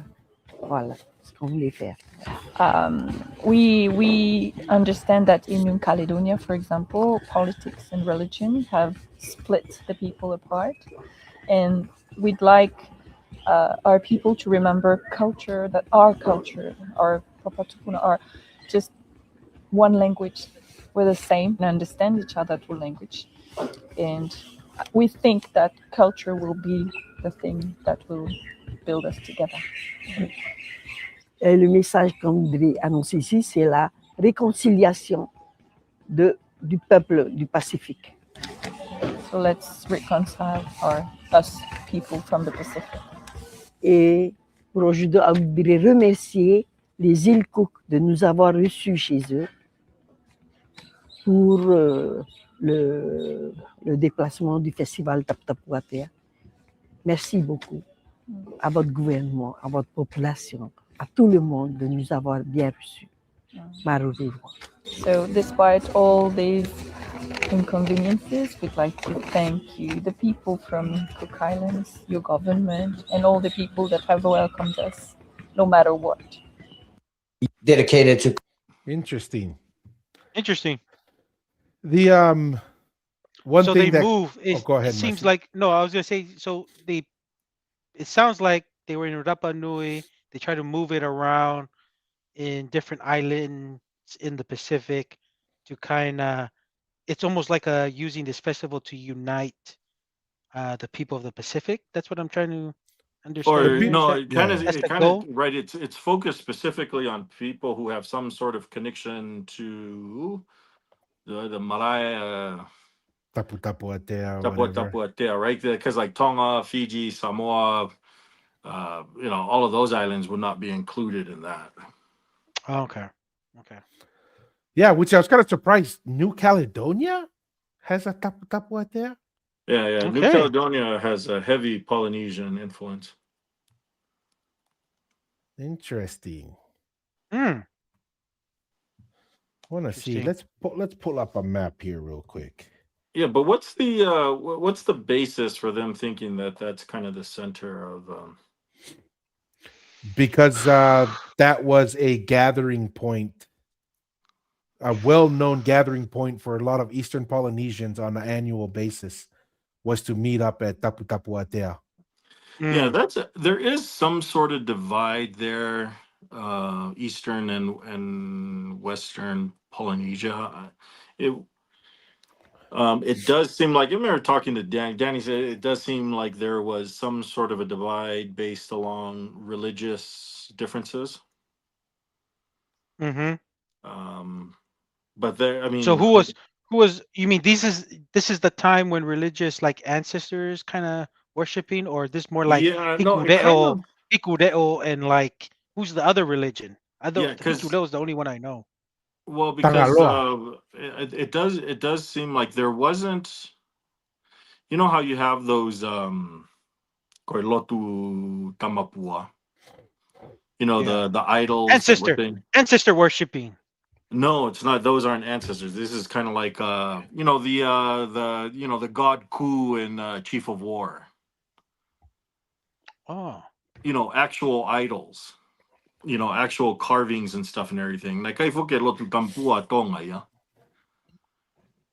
So there seems to be. It seems like those islands had some sort of manifestation of idol worship, and the Western Pacific didn't.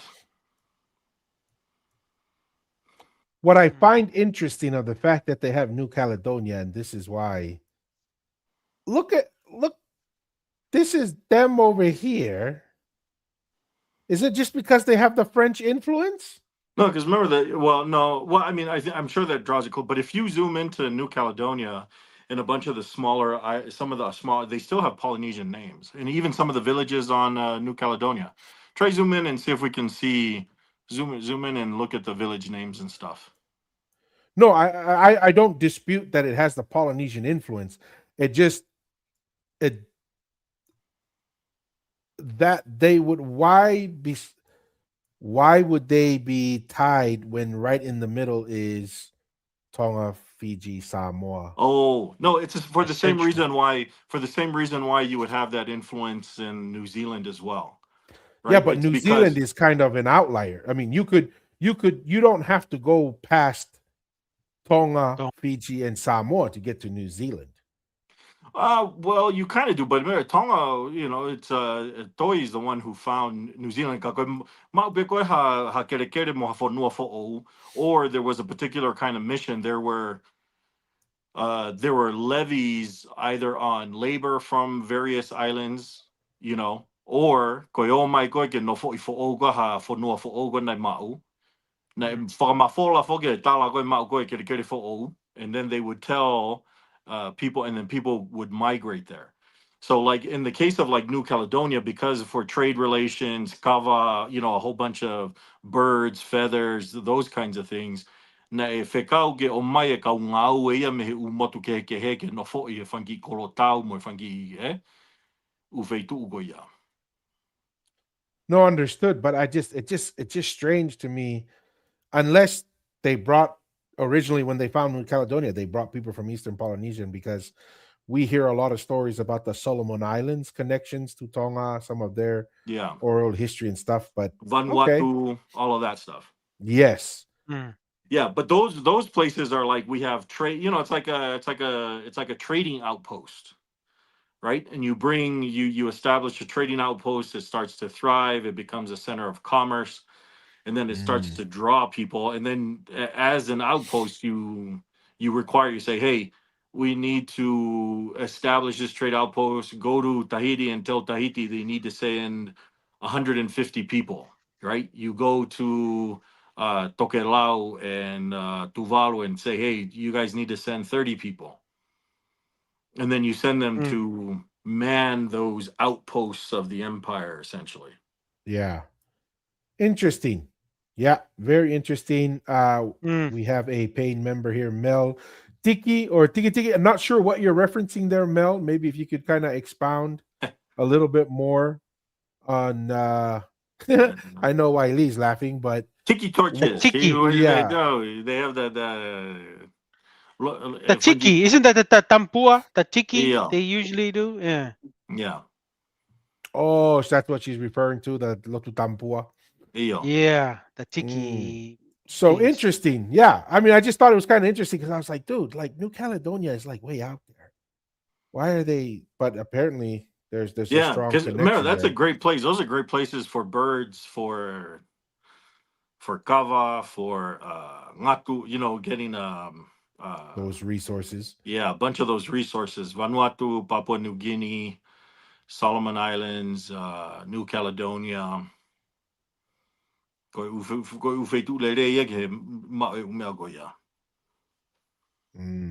Yeah, because like even when the Tahitians came with Captain Cook, and they land in Tonga, and he's kind of taking them around. Those Tahitians were like gathering all kinds of koroa in Tonga to take back to Tahiti with them. There's accounts for that in Cook's voyages of how much the Tahitians valued what they had and what they found in Tonga. That we have to dig into that. But here's kind of like the kind of the thinking on why it was the origin, or at least the capital of Polynesia. It says here that the marae of Taptapuatea spread over a vast site on the shores of the lagoon Raiatea. The marae of Taptapuatea is the most sacred site of all for the Polynesian people. The site was built over several centuries and is dedicated to the god Oro. It is a religious site where the world of living things come in touch with the world of the ancestors and the gods. For ages, it was a meeting place for political and religious leaders. Chiefs, high priests, and warriors would arrive in outrigger sailing canoes from all over Polynesia to make alliances and structure the development of Polynesian society. So that's, Interesting. they take the perspective that this is where Polynesian civilization and culture originates from. Even though the Well, archaeological evidence says they are much, much younger than yeah. Western Yeah. Polynesia. Well, Yeah. let's talk about it. In Polynesia, what is the most sacred site? That the knowledge that we know. To me, I have two proposals on that. It's either the Otulangi of Pai Pai Terea and those ones, or the Ha'amonga Maui. What do you consider is the most sacred? To me, I'm going between those two in all of Polynesia. What Yeah. I've seen, What's your guys' thoughts? What is the most sacred Well, site in your opinion? the excavations kind of prove that, right? Because the excavations around those sites, 70% of all the tools and everything that were found there were from outside of Tonga. Because that was the Koefaigoe, Inasi, Moipolopolo, all of those islands had to bring their tribute to Tonga. And that's verified by archaeological digs, and even the Hawaii, like if you even in Hawaii, those the Hawaiian Petroglyphs. the petroglyphs. Petroglyphs. It's not by they found it. No, yeah, Hawaiian Hawaii. I petro- can't Well, remember. they've actually, when we interviewed David Burley, they're found throughout Tonga. Apparently, Yeah. on some of the langis, they found it on Yeah. Tonga Tapu, Yeah, but various that islands in island, Hawaii. that island's like the place when oh my god, me Hawaii, oh my go, just like the go folau go, like the workers, the stuff and everything. Now no for now hiki motu go ya, kai hoko atu the kau eiki mo mea o na wo na tau ki Tonga Tapu. And then they just makes waited there, right? They gathered supplies and stuff and everything with Taikari, and then those people would come back from Tonga Tapu, foki ki motu go na whakaheke o na toi foki ki Hawaii. So makes sense. Tonga's the only place where you see markings and tools and stuff and everything from all centralized from all of Polynesia. They just don't have that in Tahiti. They don't have that in Samoa. They don't have that anywhere else. But if you had to pick one, which site would you say?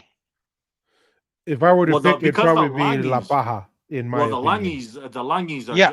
are just a lot more recent. The Ha'amonga is pretty old, and that Yeah. was like an older center. So it maybe by virtue of just being more recent, maybe the Langis. I mean, obviously there's more monuments there as well. That's why I say it was the longest settlement of the Tuitonga, right? And some even argued during its height. And the whole, I was just looking this up the other day, the whole layout of the Ha'amonga, if you were to look at it and if you were to clear all the trees, when you come into the lagoon, it's like the equivalent of coming to New York City, like 600, 700, 1,000 years ago. Yeah. With the monuments, they even say that there may have been canals that came inland so that the ships would come into certain canals and stuff. But I'd probably say La Paja is just because of the concentration of it and the duration of it as well. Here's an interesting comment real quick. And this is from Tokoa 144. He says, Kia orana, brothers, according to the teachings of our Cook Island elders, our origins, those of us from the east, came from Ha'amoa and Tonga Tapu. And to me, there seems to be overwhelming evidence that it seems like, and it makes sense when you look at the map logistically. Let's pull that up again. Good comment. That Ha'amoa was yes, thank you. It makes a lot of sense that you could use Samoa as a launching point. Yeah. To go to expand. Go to the east and the northeast. And I don't know. The one thing I wanted to do at some point was look at the trade winds. Because Mel has a comment, and because we want to recognize her as a paying member, so she was mentioning an idol with the tiki.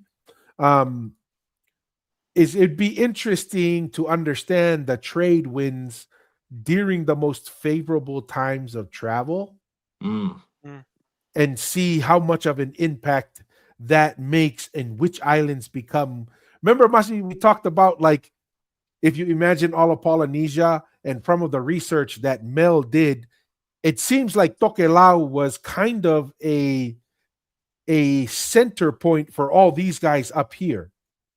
Like Tuvalu, Solomon Islands. Yeah, it was like the hub for like the northern and the northeastern, because it said even times into like Tahiti and stuff and the Cook Islands, that Tokelau was kind of like the hub. Yeah, And I'm wondering if it has to do with trade winds, that you would have more of the activity up in that area where it's favorable for sale in having Tokelau as the hub, so to speak. So that would be interesting to understand. Hey, this is from Captain Cook's stop in Tonga. You want me to read it? This paragraph. Yeah. During the ship's next stop in Tonga, Hiti and Mai found that red feathers, a potent and sacred item in Polynesia, were abundantly available. They bartered for what they could of the feather-decorated clothes and lengths of cloth made of beaten bark, tapa. Hiti advised Cook to do the same. He knew how valuable they would be as trade items back in Tahiti. This advice was to prove important, as several points along the journey the islanders they were meeting would only give up pigs and other provisions in return for some of those feathers. Right? And that's why I'm saying, like, the most valuable things throughout Polynesia were found abundantly in Tonga.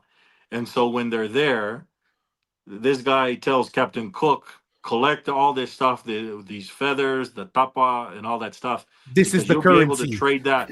You'll be able to trade that for anything You throughout need. the islands that we're going to. Yeah. Mm. So Yeah. that's an example of Taupeheni, the luxury, the goods of luxury that were available in Tonga. That even the Tahitians were like, Tahiti. Yeah, and it's hard to, if you were the origin, you would think you would have those resources in Tapu Tapu Atea, but obviously Yeah. the origin is in Tongatapu, where it seems like what you said, abundance of the rare red feathers that was in Tonga. Yeah, and they remember the only ones who could gather those things are people na eaha na wivi ke sene na ukau. You have to send people to the Solomon Islands, Vanuatu ke o Maekawa, PNG and right? all To those get those, areas. Yeah. the birds, all of that stuff and everything. You had to be a group of people with means to go do that. And I wonder I wonder if they went. Did they actually trade for them, or did they just go take them? I feel like there's both. Maybe you had to have some influence to take a entourage to set up a base, because you're doing that Yeah. not only for 2 weeks, you're doing that in months to gather those resources. Yeah. Yeah. Yeah. Yeah. I mean, and this is why the Tuitonga asked Captain Cook, "What are you doing here?" Yeah. What do you want? What are you doing? What do you want? You're doing what I used to do when I I know go what in you're far doing. places. I know what you're doing. What do you want? Yeah. Yeah. No, because I'm just going back on the most sacred, because like if you go by most sacred with the Ha'amonga and Maui, because that's older, very, very important to our astronomical knowledge of navigating the ocean. And then you walk in the back, there's that important rock. They say that's where the the was it Tuitatui, right? Would Leaned sit, on. leaned on, and also they have a langi just a little bit not far from there. So that's a unique place. But when I think of Hey, like the Paipaio Terea and those other langis on a Fonua so Tanu, this is one of the so things. there.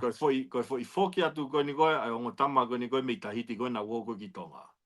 Yeah, Right? yeah. It says this was Hiti's greatest moment of triumph. As the ship anchored in Matavai Bay in Tahiti, the people were amazed to see him there on deck in European clothes with an unsurpassed collection of exotic objects and red feathers. Mm, Okay? mm, mm. The sign of royalty, the red flare feathers. No, and this is where Masi, I think you brought up the concept here. There seems to be strong evidence that, let's just call it domestic travel, regional travel was strong, but there seems to be, from not just oral history but the accounts of Europeans, the biggest proponent of what we would call international travel throughout Polynesia. The Tongans are the ones that they reference the most. as Yeah. having that capacity, and They were, that knowledge is what separated. yeah, they were the only Yes. ones that were doing the long distance voyaging at the time of the arrival of the Europeans. But that's because the Tongans were the ones that had to maintain an empire. Yeah. Right? It's the Yeah. same reason why the Romans built the large road networks that they did Yeah. throughout Europe. Why were the Romans the ones who did that? Because they had an empire to maintain. Why were the Tongans the only ones maintaining the Long ability distance. to do that long distance navigating? Was because the Tongans had an empire to maintain. Yeah. Yeah. No, and I have something that I learned that is pretty unique. You know the village Ha'atafu towards the end Mm-hmm. of Hihifo. Tongatapu Hifo side. So I've learned the origin. If we have Ha'atafu people who are watching and viewing this, they can add their oral tradition. But the word Ha'atafu, apparently, it's people who were masters, because this is the very early time of they were figuring out where all the islands were, and Maui was navigating the islands. So Maui would say, when he would try to estimate to come back, to keep this fire going for all night, even for months. And these people were experts on keeping, this is their whole job, was to tafu da'afi the whole time, so that Maui, when he came back to Tongatapu, he would know where Tongatapu was at night, or wherever it can be, but What, most like a likely at night, lighthouse? Like a like a lighthouse? lighthouse, like a lighthouse. And that's where the origin name of Ha'atafu came from, was to keep the lights on so that Maui would come back. And then that it kind of just died off, because now Maui was the expert navigator, knew where all the islands, especially at the peak of Kaulufonua, at the peak of the Tuitonga Empire, that that was not needed anymore, because he could find Tongatapu easily. But in the beginning of trying to navigate the Great Ocean, that people's job, when Maui would leave and he would estimate when he would come back, he needs this fire going. The people in Ha'atafu live in that area. That was their job, was to keep that fire going until Maui returned from his voyage. So I don't know, Yes. with the No, whole that's navigation there. interesting.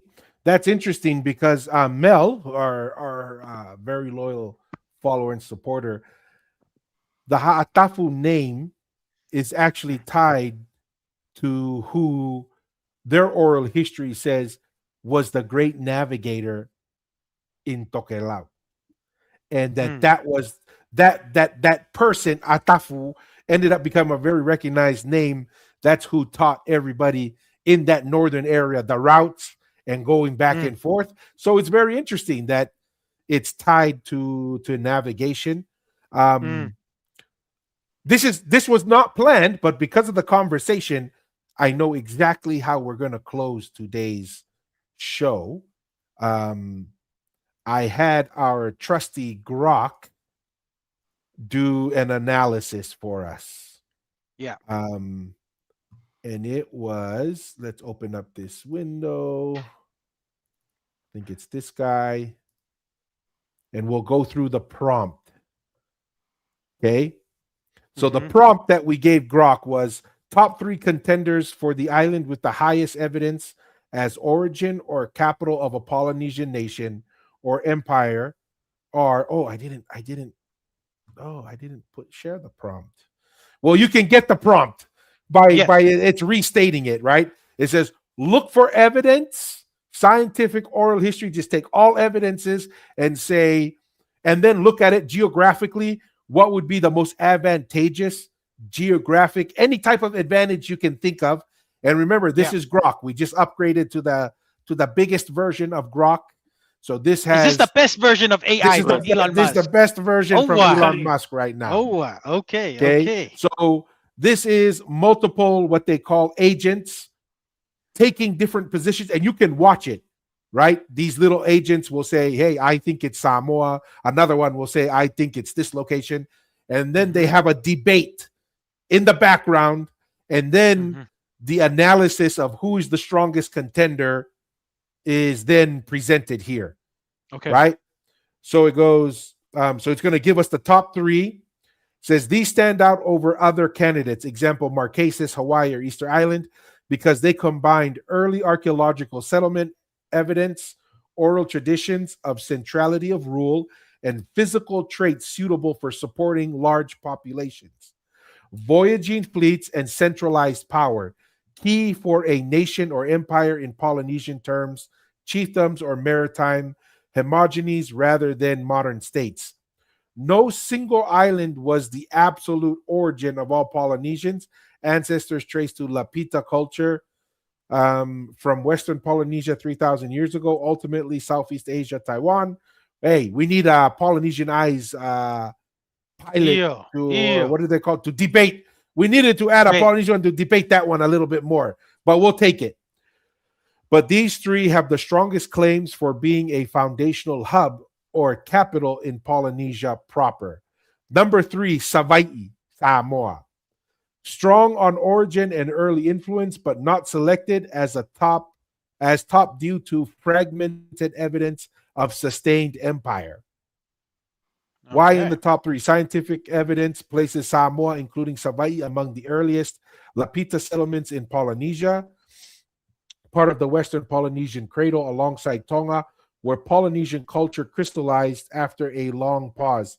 Genetic and linguistic studies link it to the dispersal pathway into Eastern Polynesia. Oral history strongly identifies Savaii or nearby Manua Islands with Hawaii, the ancestral homeland, and the Tu'imanua title ruled a pre-Tongan confederacy. The Samoa Atoa Empire, up for debate, but we'll take it. Exerting influence over Tonga, Fiji, and beyond via tribute, trade, and intermarriage. Some stone tool distribution and oral literature support early Samoan networks. Any questions or any comments before we continue? I mean, you can see where it's pulling this, but no, just go ahead. Yeah, because we told it to consider oral history, right? Yeah. So it's going to go and pull, whether it's correct or not, this is the oral history that is prevalent in Samoa. And so that's why it's saying, okay, well, you have your oral history, but it's going to explain, even though you have these very strong oral histories, why it wasn't the best. Oral claims of an early empire exist, but they are less corroborated by archaeology than Tonga's. Fewer monumental central places or clear tribute infrastructure. The Tu'imanua influence appears to have declined before or as the Tongan Tu'itonga rose, with traditions noting Tongan takeover or kinship ties rather than Samoan dominance. Savaii large size and volcanic fertility provided resources, but its position was not centrally strategic for long-term Pacific-wide control as Tongatapu's. I find it interesting because there are a lot of advantages that make Samoa a hub, right? Yeah. And it appears that if you were to make it a hub for the proper East Polynesia, that would make sense as a stopping point or an expansion point into Polynesia, which we discussed in the past. But as we've said, its strongest evidence is oral history. Oral history alone, yeah. Yes. Because it even just touched on fewer monumental central places or clear tribute infrastructure. That's the thing that was lacking. They have these those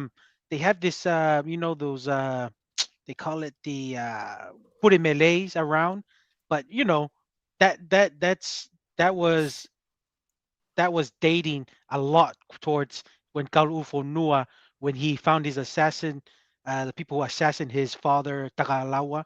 That's when he moved his residence to Ha'amoa. Then the infrastructure starts kind of coming up because that corroborates with the oral history of the Tu'itonga of Kalu'ufonua Fekai. So, I mean, that's why, that's another reason why Samoa, it's hard to be the origin when you don't have that much infrastructure, the ancient infrastructure like it does in all over Tongatapu. Yeah. So that's number 3. The reason why this stuck out to me is look at number 2. Right. Want me to read number 2? Yeah. This is basically Tapu Tapu Atea. Raiatea. So it's kind of interesting that it identified that as a central point as well. Go ahead, Masi. So Raiatea, Society Island, strong cultural, religious origin hub for Eastern Polynesia, but not selected due to lack of political empire evidence and later settlement. Why in top three oral traditions across Eastern Polynesia, Maori, Hawaiian, named Raiatea, anciently Hawaii as Hawaiki, the sacred departure point for voyaging canoes and origin of many lineages. The Tapu Tapuatea Marae complex became a major ceremonial, navigational, and pilgrimage center for Eastern Polynesia, facilitating alliances, religion, and dispersal. Genetic archaeological data show Society Islands as a key stepping stone after Samoa/Cook Islands, 11th century CE onward. Its volcanic landscape, large lagoon, and excellent harbors, Fa'aroa Bay, were ideal for outfitting long voyages and supporting dense populations. Okay.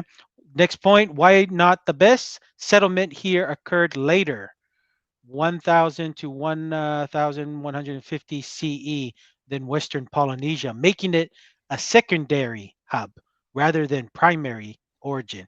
While it had immense religious and cultural influence, there is no evidence of a centralized political empire, tribute system, or military hege- hegemony spanning distant archipelagos, unlike Tonga. It functioned more as a spiritual capital for eastern branches than a governing one for all Polynesia. So my instant takeaway is it's lacking of the political, which is the tribute. Really no tribute like text form system like the Inasi and Polo Polo. I don't know what you guys got out of that one. And Yeah. it's just a lot younger. Yeah. Yes, a lot younger. But obviously, Yes. right? When you read the advantages that come with it, great harbors, Yes, good place. So that's how you can see dense maybe population. Yep. how it grew strong enough to kind of maintain a little bit of its own political identity, or Mm, whatever it was. But I think Danny is correct. Whatever division emerged, it was a religious one. And somebody in Tahiti had the great idea ki alo lotu tamapua pe a fotu e ki lotu ia ana o mui mui ai ka tamaya ko. Mm-hmm. yeah. No, and then that's the thing is, here's what's interesting, right? A lot of this Danny had shared about the autonomy that Ha'amoa got. Mm, Then we hear about Momo deciding that, hey, we're gonna create hubs for tribute, hmm Yeah. right? Mhm. And then you start to see there's very deliberate, hey, Raiatea has the best harbor, it makes the most sense. Everybody comes there because it has the harbor. You can load, unload tribute there. You can get ready for long distances. If we're gonna take the tribute down south, whether it's to go to Ha'amoa first and then to Tonga or straight to Tonga. But it's funny because you see all these little hubs appearing. There's a reason why Ha'amoa says, oh yeah, we were the center. Yes, you were the center, but maybe more a regional center, right? Mhm. It makes sense. So it's understandable, just like when we heard Masi, where the Tu'imanua was like, Tu'imanua ruled over all of Polynesia. And we're like, man, how do you come up with that? Then we find out there's a good chance that the Tu'itonga assumed the Tu'imanua title through his mother, Kaulufonua Fekai. And then once that happens, what can you say about the Tu'imanua? Mm. The Tu'imanua does rule over the empire, but not because of the Tu'imanua title, but because of the Tu'itonga title that he Tu'itonga. assumes both. Mm. So Yes. it's kind of funny how this is interesting. You start to see that the data is saying, yeah, this was a good spot as a hub. It's also naming Ha'amoa as a good spot for a hub, right? And Samoa is big enough. They have enough big islands that all the islands in Samoa and American Samoa, that would make sense. One of the big hubs there for all of those islands.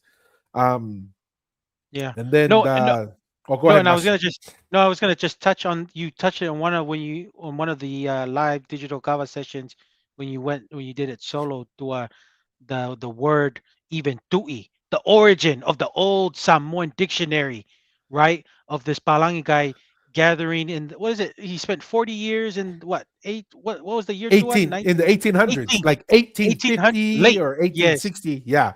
He was there in Samoa for 40 years in 1800s, and he referenced from the Samoans the word tui is a Tongan origin or Tongan word. So the tui manua is probably a title that the tui tonga of that time, whenever the tui manua was proclaimed or instituted, was from Tonga because tui Yeah.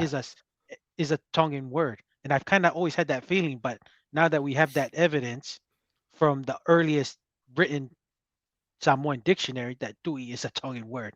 So Well, and it goes to show, we kind of hypothesized this too, that the further away you are from the capital, and the longer that you are colonized, the further you get disconnected. Then all of a yeah, sudden, the word tui, everyone forgets that it comes from, and we have to phrase this. We've said this many times. We say Tonga, Samoa, and all that stuff because that's how we understand how to speak to each other. But the reality is, it was all the same people. It's just a bunch yeah, of cousins, distant cousins. relatives. But we Yeah, have to Yeah. use Tongan Samoan just so that we understand how we're communicating. We're by no means trying to say, oh, the Tongans were their own people and so yeah, forth. It was just just geography. They were closest to the center.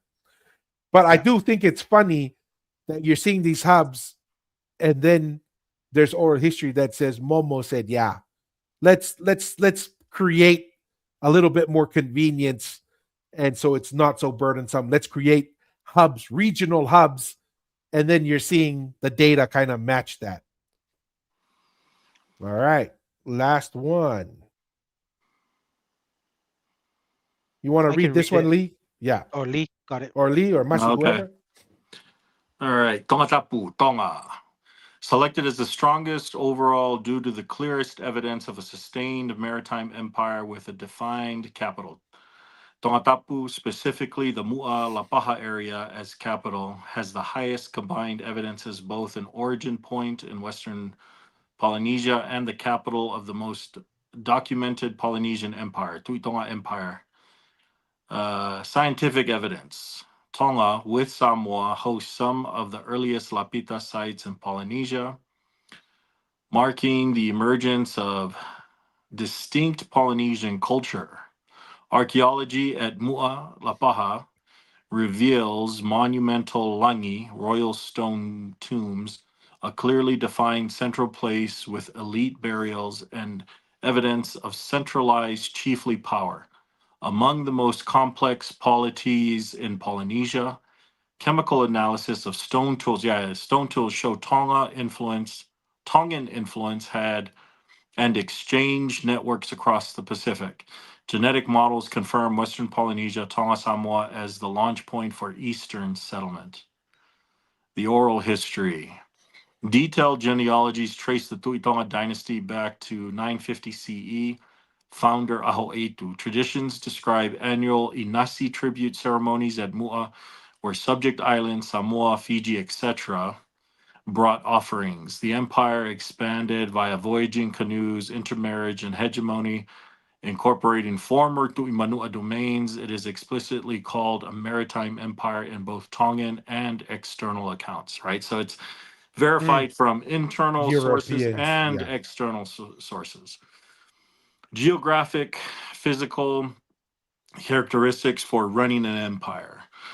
Tonga Tapu, the largest and most populous in the Tongan group, is a raised coral island with exceptionally fertile soil for intensive agriculture, supporting large populations and surplus for elites/warriors.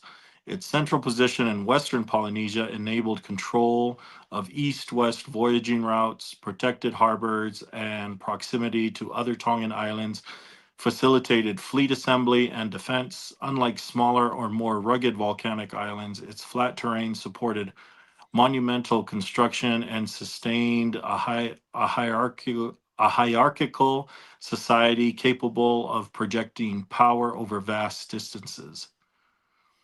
Why Tongatapu was selected over the other two? It uniquely combines all three lines of evidence into a verifiable, long-lasting political empire with a fixed capital, Mu'a, rather than just cultural origin, Raiatea, or earlier but less archaeologically attested influence, Sava'i and Samoa. The Tuitonga system endured for centuries with tangible infrastructure, while others were either earlier confederacy-based or religious in focus.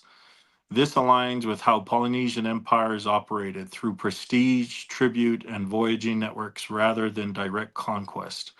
In summary, while Polynesia lacked a single continent spanning empire, Tongatapu stands out as the best supported capital of the most expansive and enduring Polynesian maritime power, rooted in the region's earliest cultural homeland. Mm. Yeah, it's pretty Very, straightforward. Is there a yes, negatives? Is there negatives on that, or Nope. Nope. It's just the best answer. oh, it's The just the best best solution. answer. yes. The most probable and most backed. So Yeah. why is there even I don't understand like what really the debate is all about, because even the funny, right, even like King Kalakaua, talks about the origins and ancestor of royalty of Hawaii coming from Vava'u, which he said was Samoa Vava'u. Mm. So that's where the external stuff verifies. Mm. I think it's a lot of people are either don't know much of Tonga, and it could be because of Independence. independence, and Tonga's just late There are into the game. negatives of yes. Yes, to getting its story and narrative out there, because we're up until when did the Polynesian Ice start? 2 years now. We've been Two going two years. years. Before that, anything you find online was either um, Yatea, or even with the expansion of Ha'amoa, but no, not much discussion of Tonga being the center and origin of Mm. Polynesia. I mean, there was that book. What's his name? Tua. We had him on. David Burley. Burley. He mentioned as the birthplace of Polynesia, but other than that, that's only one of And that just came out like last thousands. year. That book just came Yes, out like last year. of many, and even our own Polynesian people don't even look into it. We had to have a Palangi that Yes. had the courage to say at least Tonga was the birth of Polynesia. So many of it is our own, could be our own people who maybe just don't want to take the to learn. I don't know. I find it weird in 2026 that that's not a common teaching that's being spread, but I find it very interesting that people I think it's are, probably a lot yeah. of that stuff, a lot of colonization, and then I think Mm, probably a lot during the time of those major disease epidemics. A lot of history and knowledge was just wiped out. Especially when a lot of the older people got killed. People that had the retained knowledge of it probably died off, and then everybody's just worried about surviving. When you have like places where 60-70% of the population was wiped out, mm, who's maintaining the oral and historical traditions of the area? Everyone's just barely surviving. Yeah. mm. And I Well, think oh, go yeah, ahead, go ahead, Hussey. Dua. No, no, no, go ahead, Dua. Go No, ahead. I was gonna say the other thing too is based off of that sovereignty, Tonga was fighting for its dear life to maintain its sovereignty, and it could not afford. Like, I think we severely underestimate how much unity was being driven to make the Tupou family successful. That it wasn't the time to talk about how great the Tuitonga was, right? Mm. Because it doesn't matter right now. Right now, we're just trying to keep the country cohesive enough to not fall into inside fighting because that would lead to colonization, that there was a concerted effort to be like, don't talk about the past too much. Don't, you know what I mean? Don't explore it, because I didn't know this until Masi told me. I didn't know that there were riots with Tupo II just before Queen Salote became the queen, that there were riots in and Nuku'alofa. she had to be crowned in the middle of the night, right? Yeah. Yeah. And so like we survived colonization, but it was a very fragile and a miraculous, and big part of it is because what Tupo I did in dedicating Tonga. But there was, I think, a concerted effort not to talk about the past, because it would only lead to some potential division at the time, and it was so fragile that it really didn't make sense on a lot of those areas. But here we have a few comments before we go. We'll go. Yes. Go to the comments. So another paying member of the channel, Malo, All Things Tonga, he said, No negative, Masi, right no on. negative, right on. Hey, He likes that comment. All Things Tonga, man. Looking forward to having you, man. Hey, Yes. Looking forward. Malo, Yeah, All Things we're Tonga. doing an episode tomorrow. We're gonna record that episode tomorrow with All Things Tonga. We're excited for that. And then Mel also mentioned here, she said that all her research acknowledged Tonga as central. From her research and from her perspective there. But yeah, I mean, that's, and then being when you're, and this is when you have part of the picture. That's why I too kind of sympathize with everybody who says, hey, no, we were the center. There's a lot of reasons why they believe that way, but it's just an incomplete picture. Yeah. So yeah. No, I was gonna say, so you know what, casual observer mentioned, what population being wiped out, because Tonga also suffered a lot of population being wiped out too, with the diseases and stuff. And then you mentioned too, with the reason why of Tonga's really fighting to keep its sovereignty. To me, another big reason.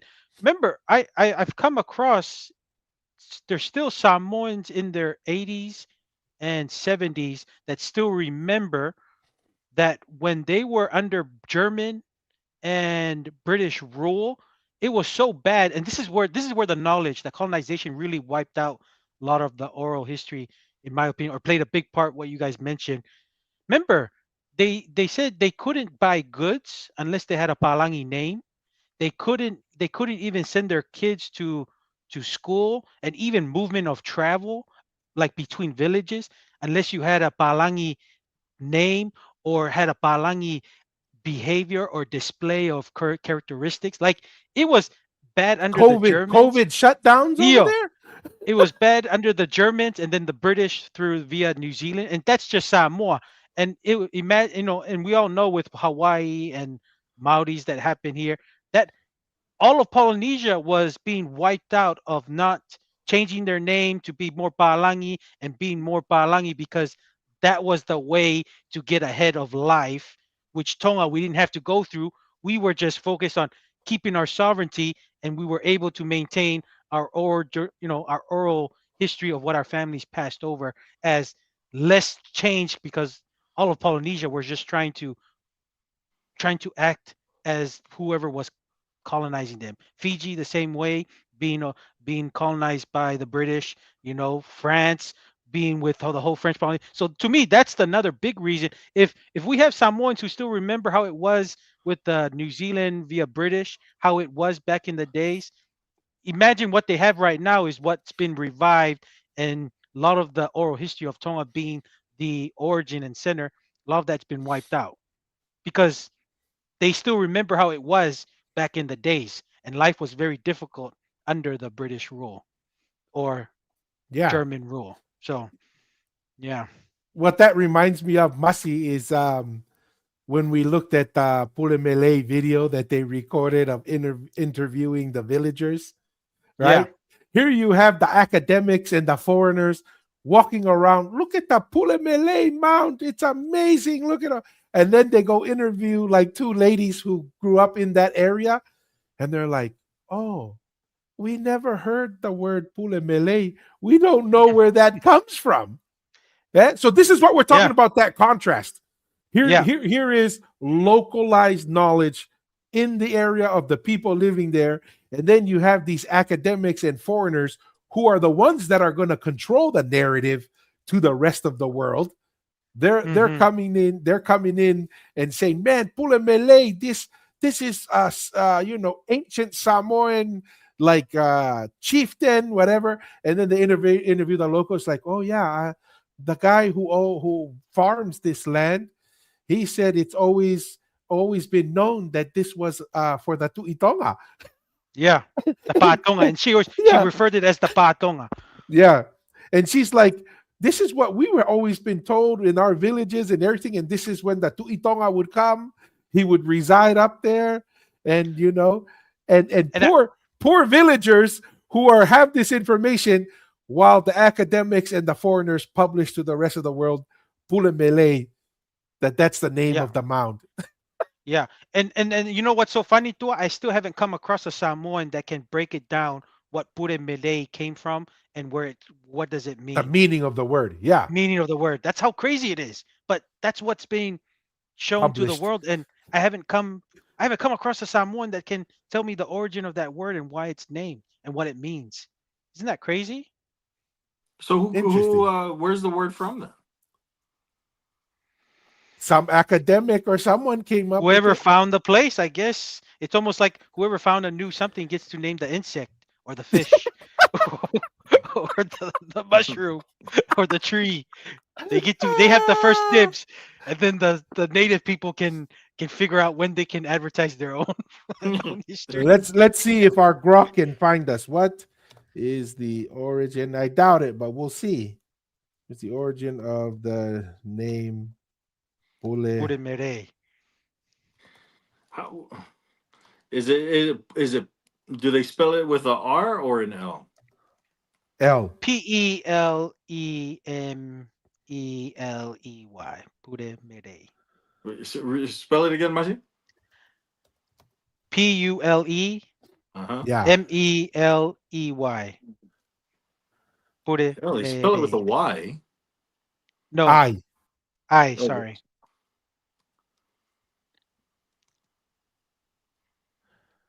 Oh, this is what it says here. I'll share this. What does the high price grok have to say? Yeah, this grok better be worth it. We'll So, compare that to what Gemini has to say. okay. The Pule Malay Mound, also known as Tia Seu, ancient Mhm. mound, or Patonga, is the Okay, largest okay. and oldest known pre-colonial man-made structure in Samoa and Polynesia.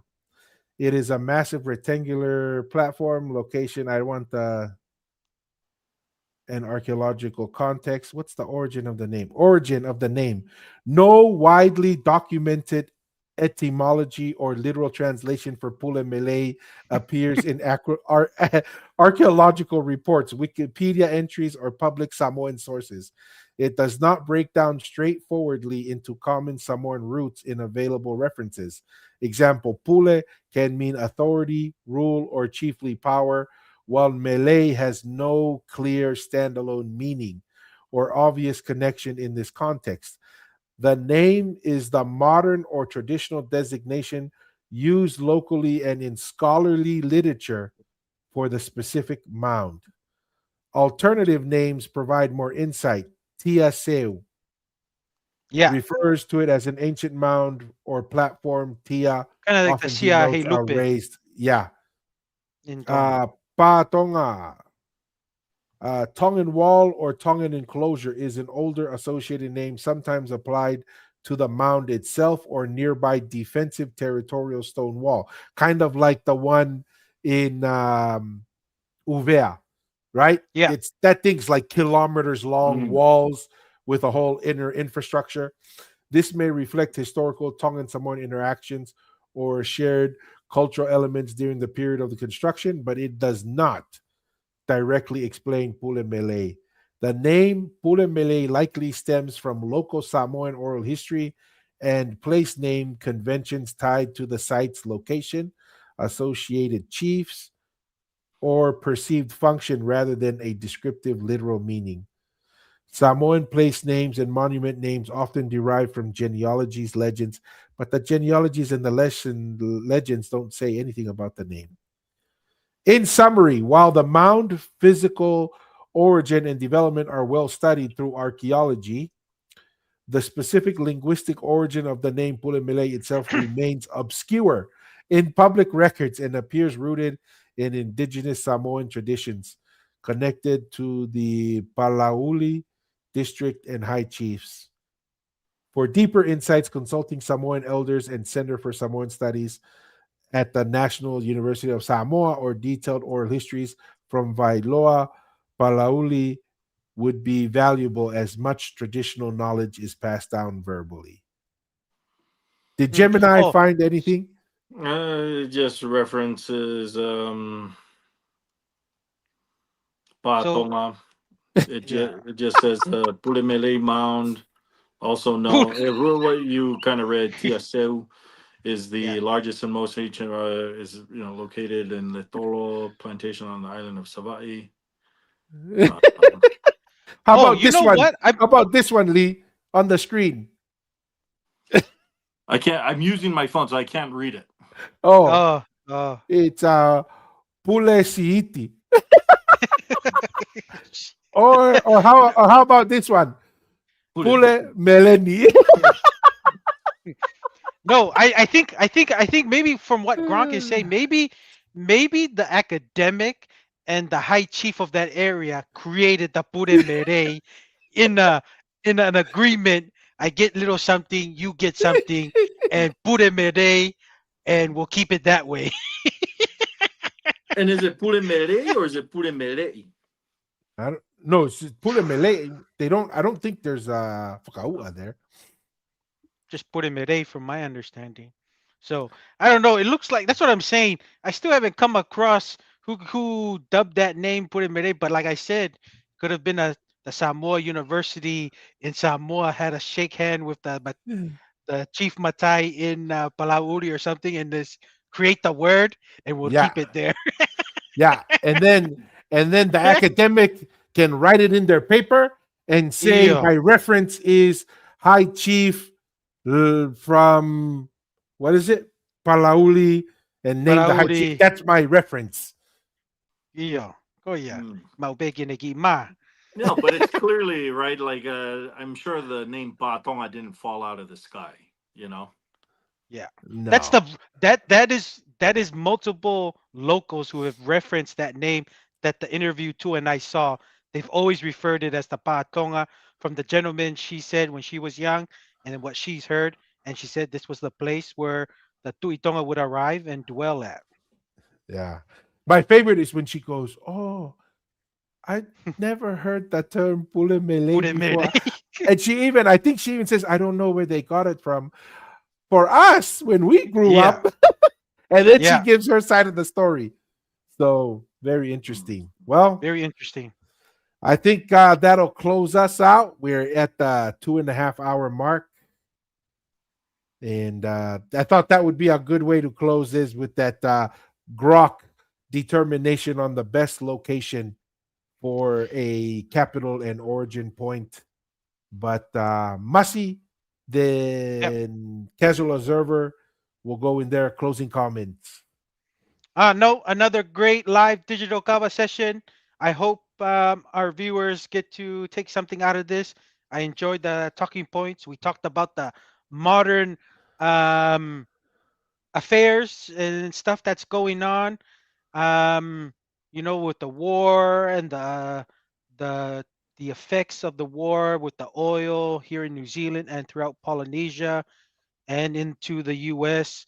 That was great topics, and we get to talk about the Polynesian history. I thought we had a great um, discussion going with what's going on now and talking about our history.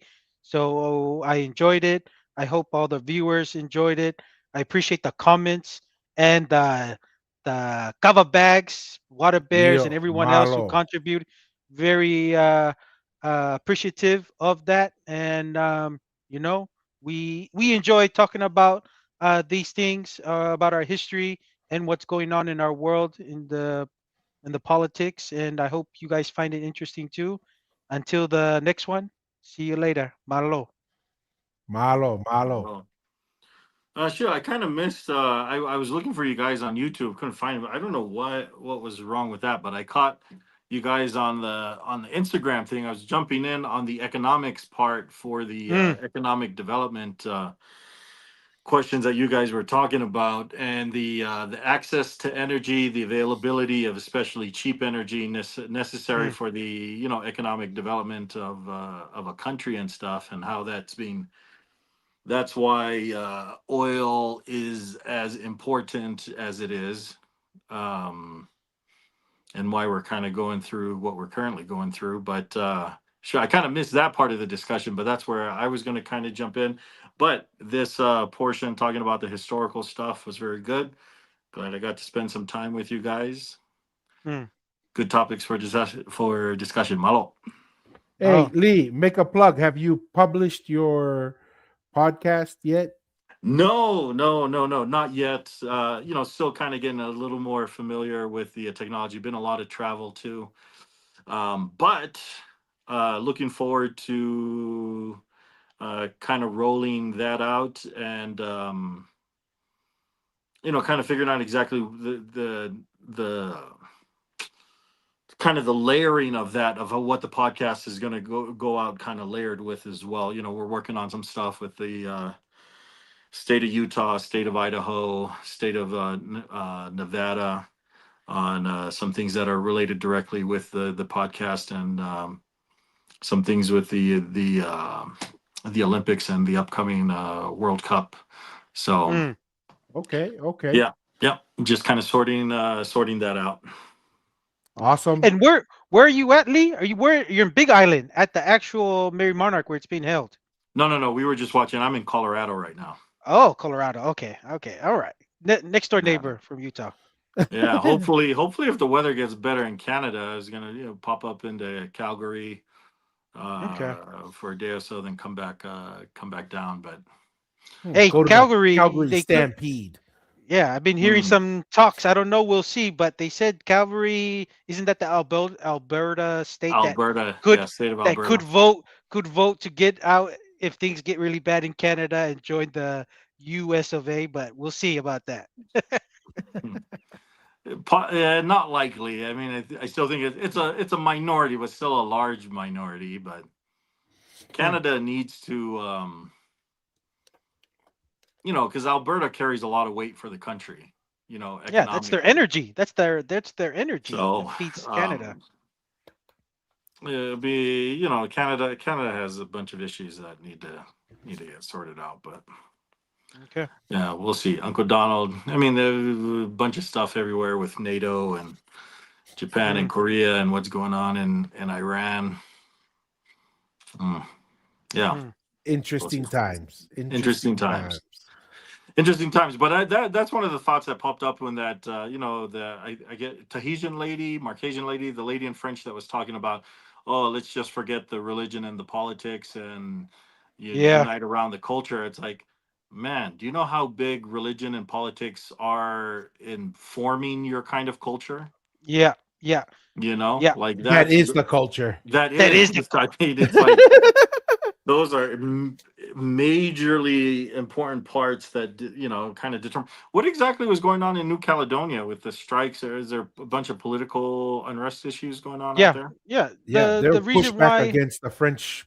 the French, But because isn't the there French like a French. pretty strong like Chinese influence out there as well? At least Chinese money in some way. I don't know.